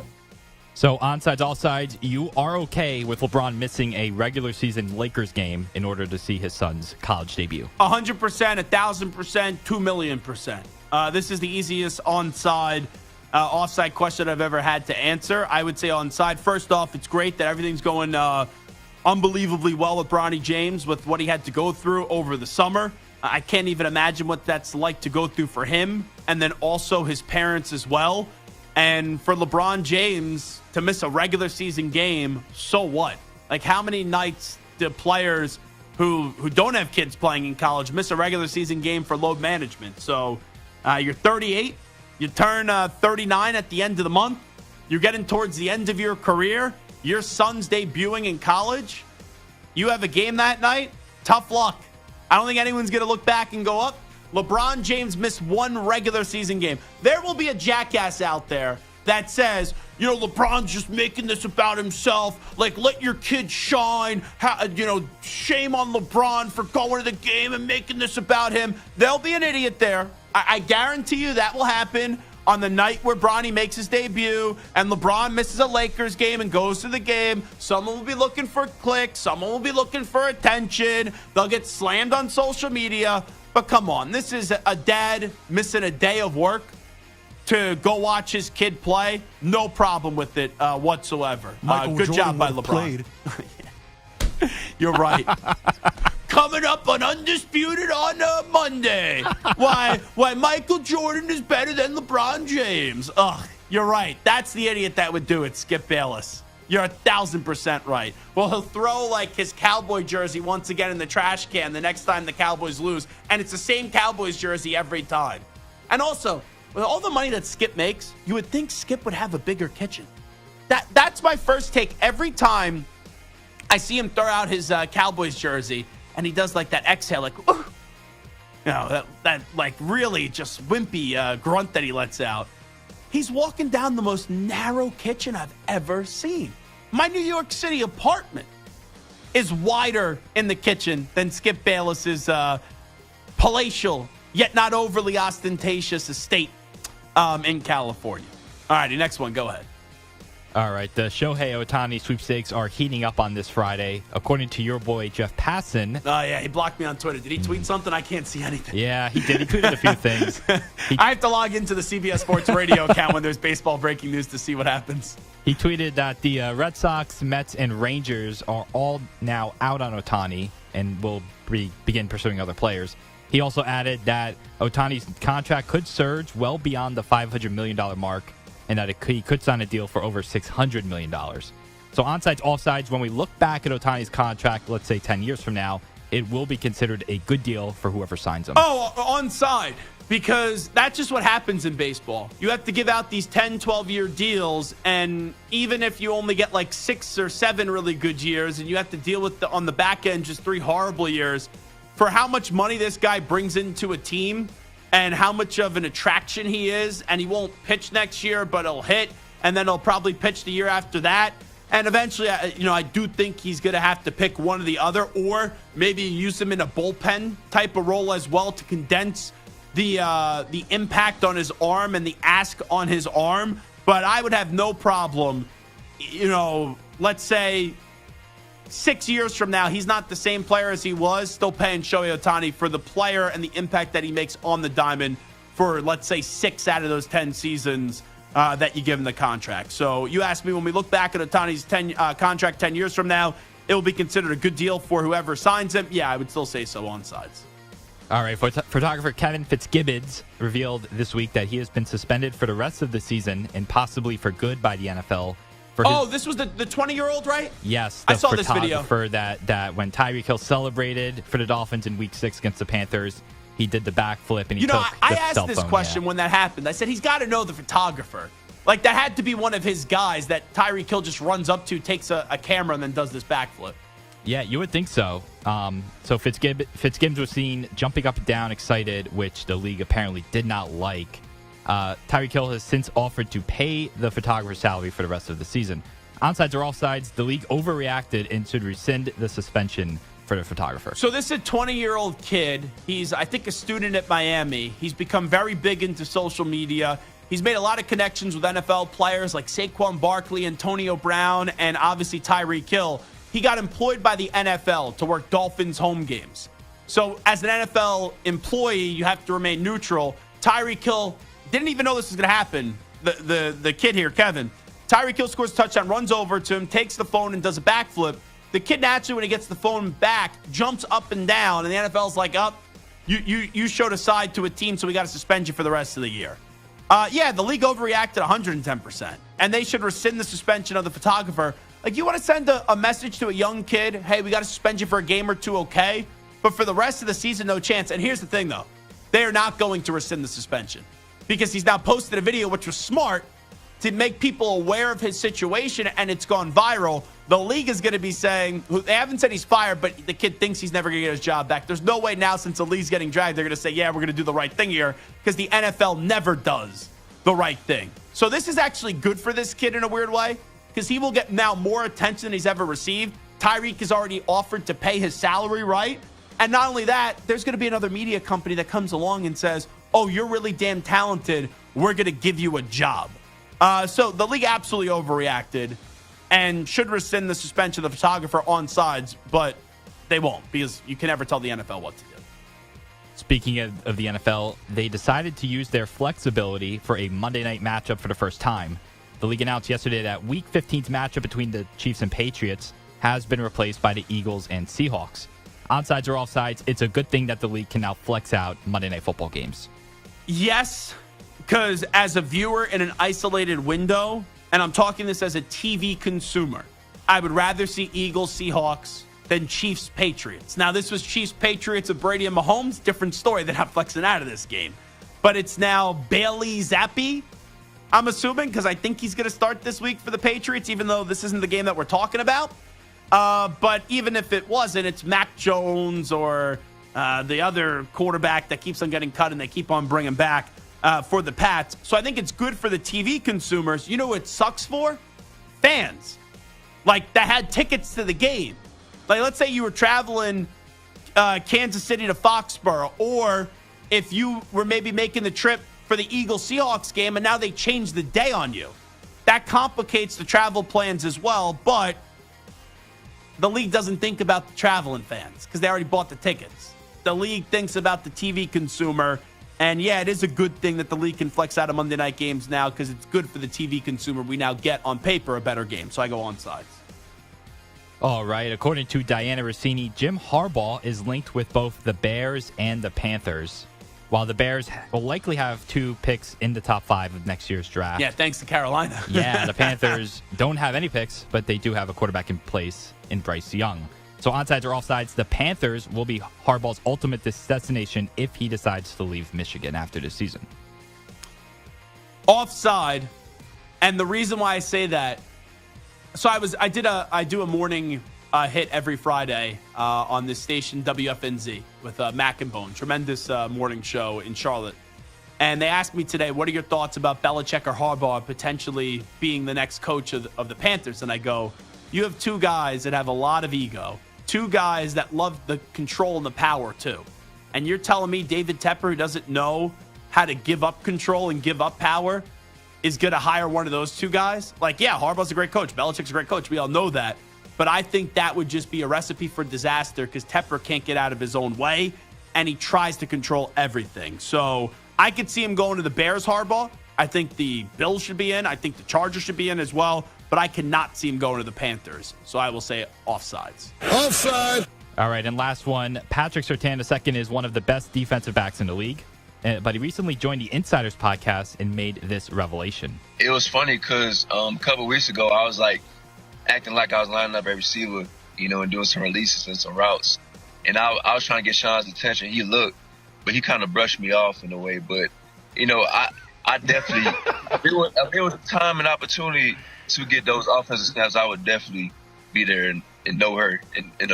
Because I've always wanted to be an offensive player growing up. So if I always get a time or a chance to play offense, I would do so. Deion Sanders, Champ Bailey, and Charles Woodson are the most famous cases of star cornerbacks getting some wide receiver reps. So onsides or offsides, it would be good for the league if more defensive stars got offensive reps in the future. Sure, onsides it would be fun, but I'm a Broncos fan. I don't want to see Patrick Surtain on the defensive side of the ball because imagine if he gets injured that way. Now, I did say before the start of the season to Kenny Clark, who's joined us a bunch on CBS Sports Radio. He once caught a touchdown when he was at UCLA, I believe. And I was like, let's get you in the end zone. You used to play a little tight end. Let's use you on the offense side of the ball for the Green Bay Packers. But I think it would be good for the league because it'd be fun if you have more defensive stars get offensive reps in the future. But I don't know how many coaches would actually do it. But I still go on sides there. Alrighty, fun show today. This is Zach Gelb Show on CBS Sports Radio. I guess my buddy that I'm doing dinner with listened to me. He goes, hey, if you want to do dinner on Sunday because you got to watch the game tonight, 6:15, I'm available. I'm still in the city. Are you serious? I'm doing Eye on Football on Sunday, number one. Number two, if it's an isolated window with one game at 8, what makes me think that I would want to go out for dinner in the middle of a football Sunday, even if I could? People that just don't get sports, they're lost. Carlos Ortiz, great to see you as always. Stuart Kovacs, thank you as well. Big thanks to each and every one of you for listening, calling, tweeting the show. We will talk to you on Sunday for Eye on Football Monday, right back here at this time slot, 3 p.m. Eastern, noon Pacific. Have a great weekend, everybody. We out. Bye-bye. Peace.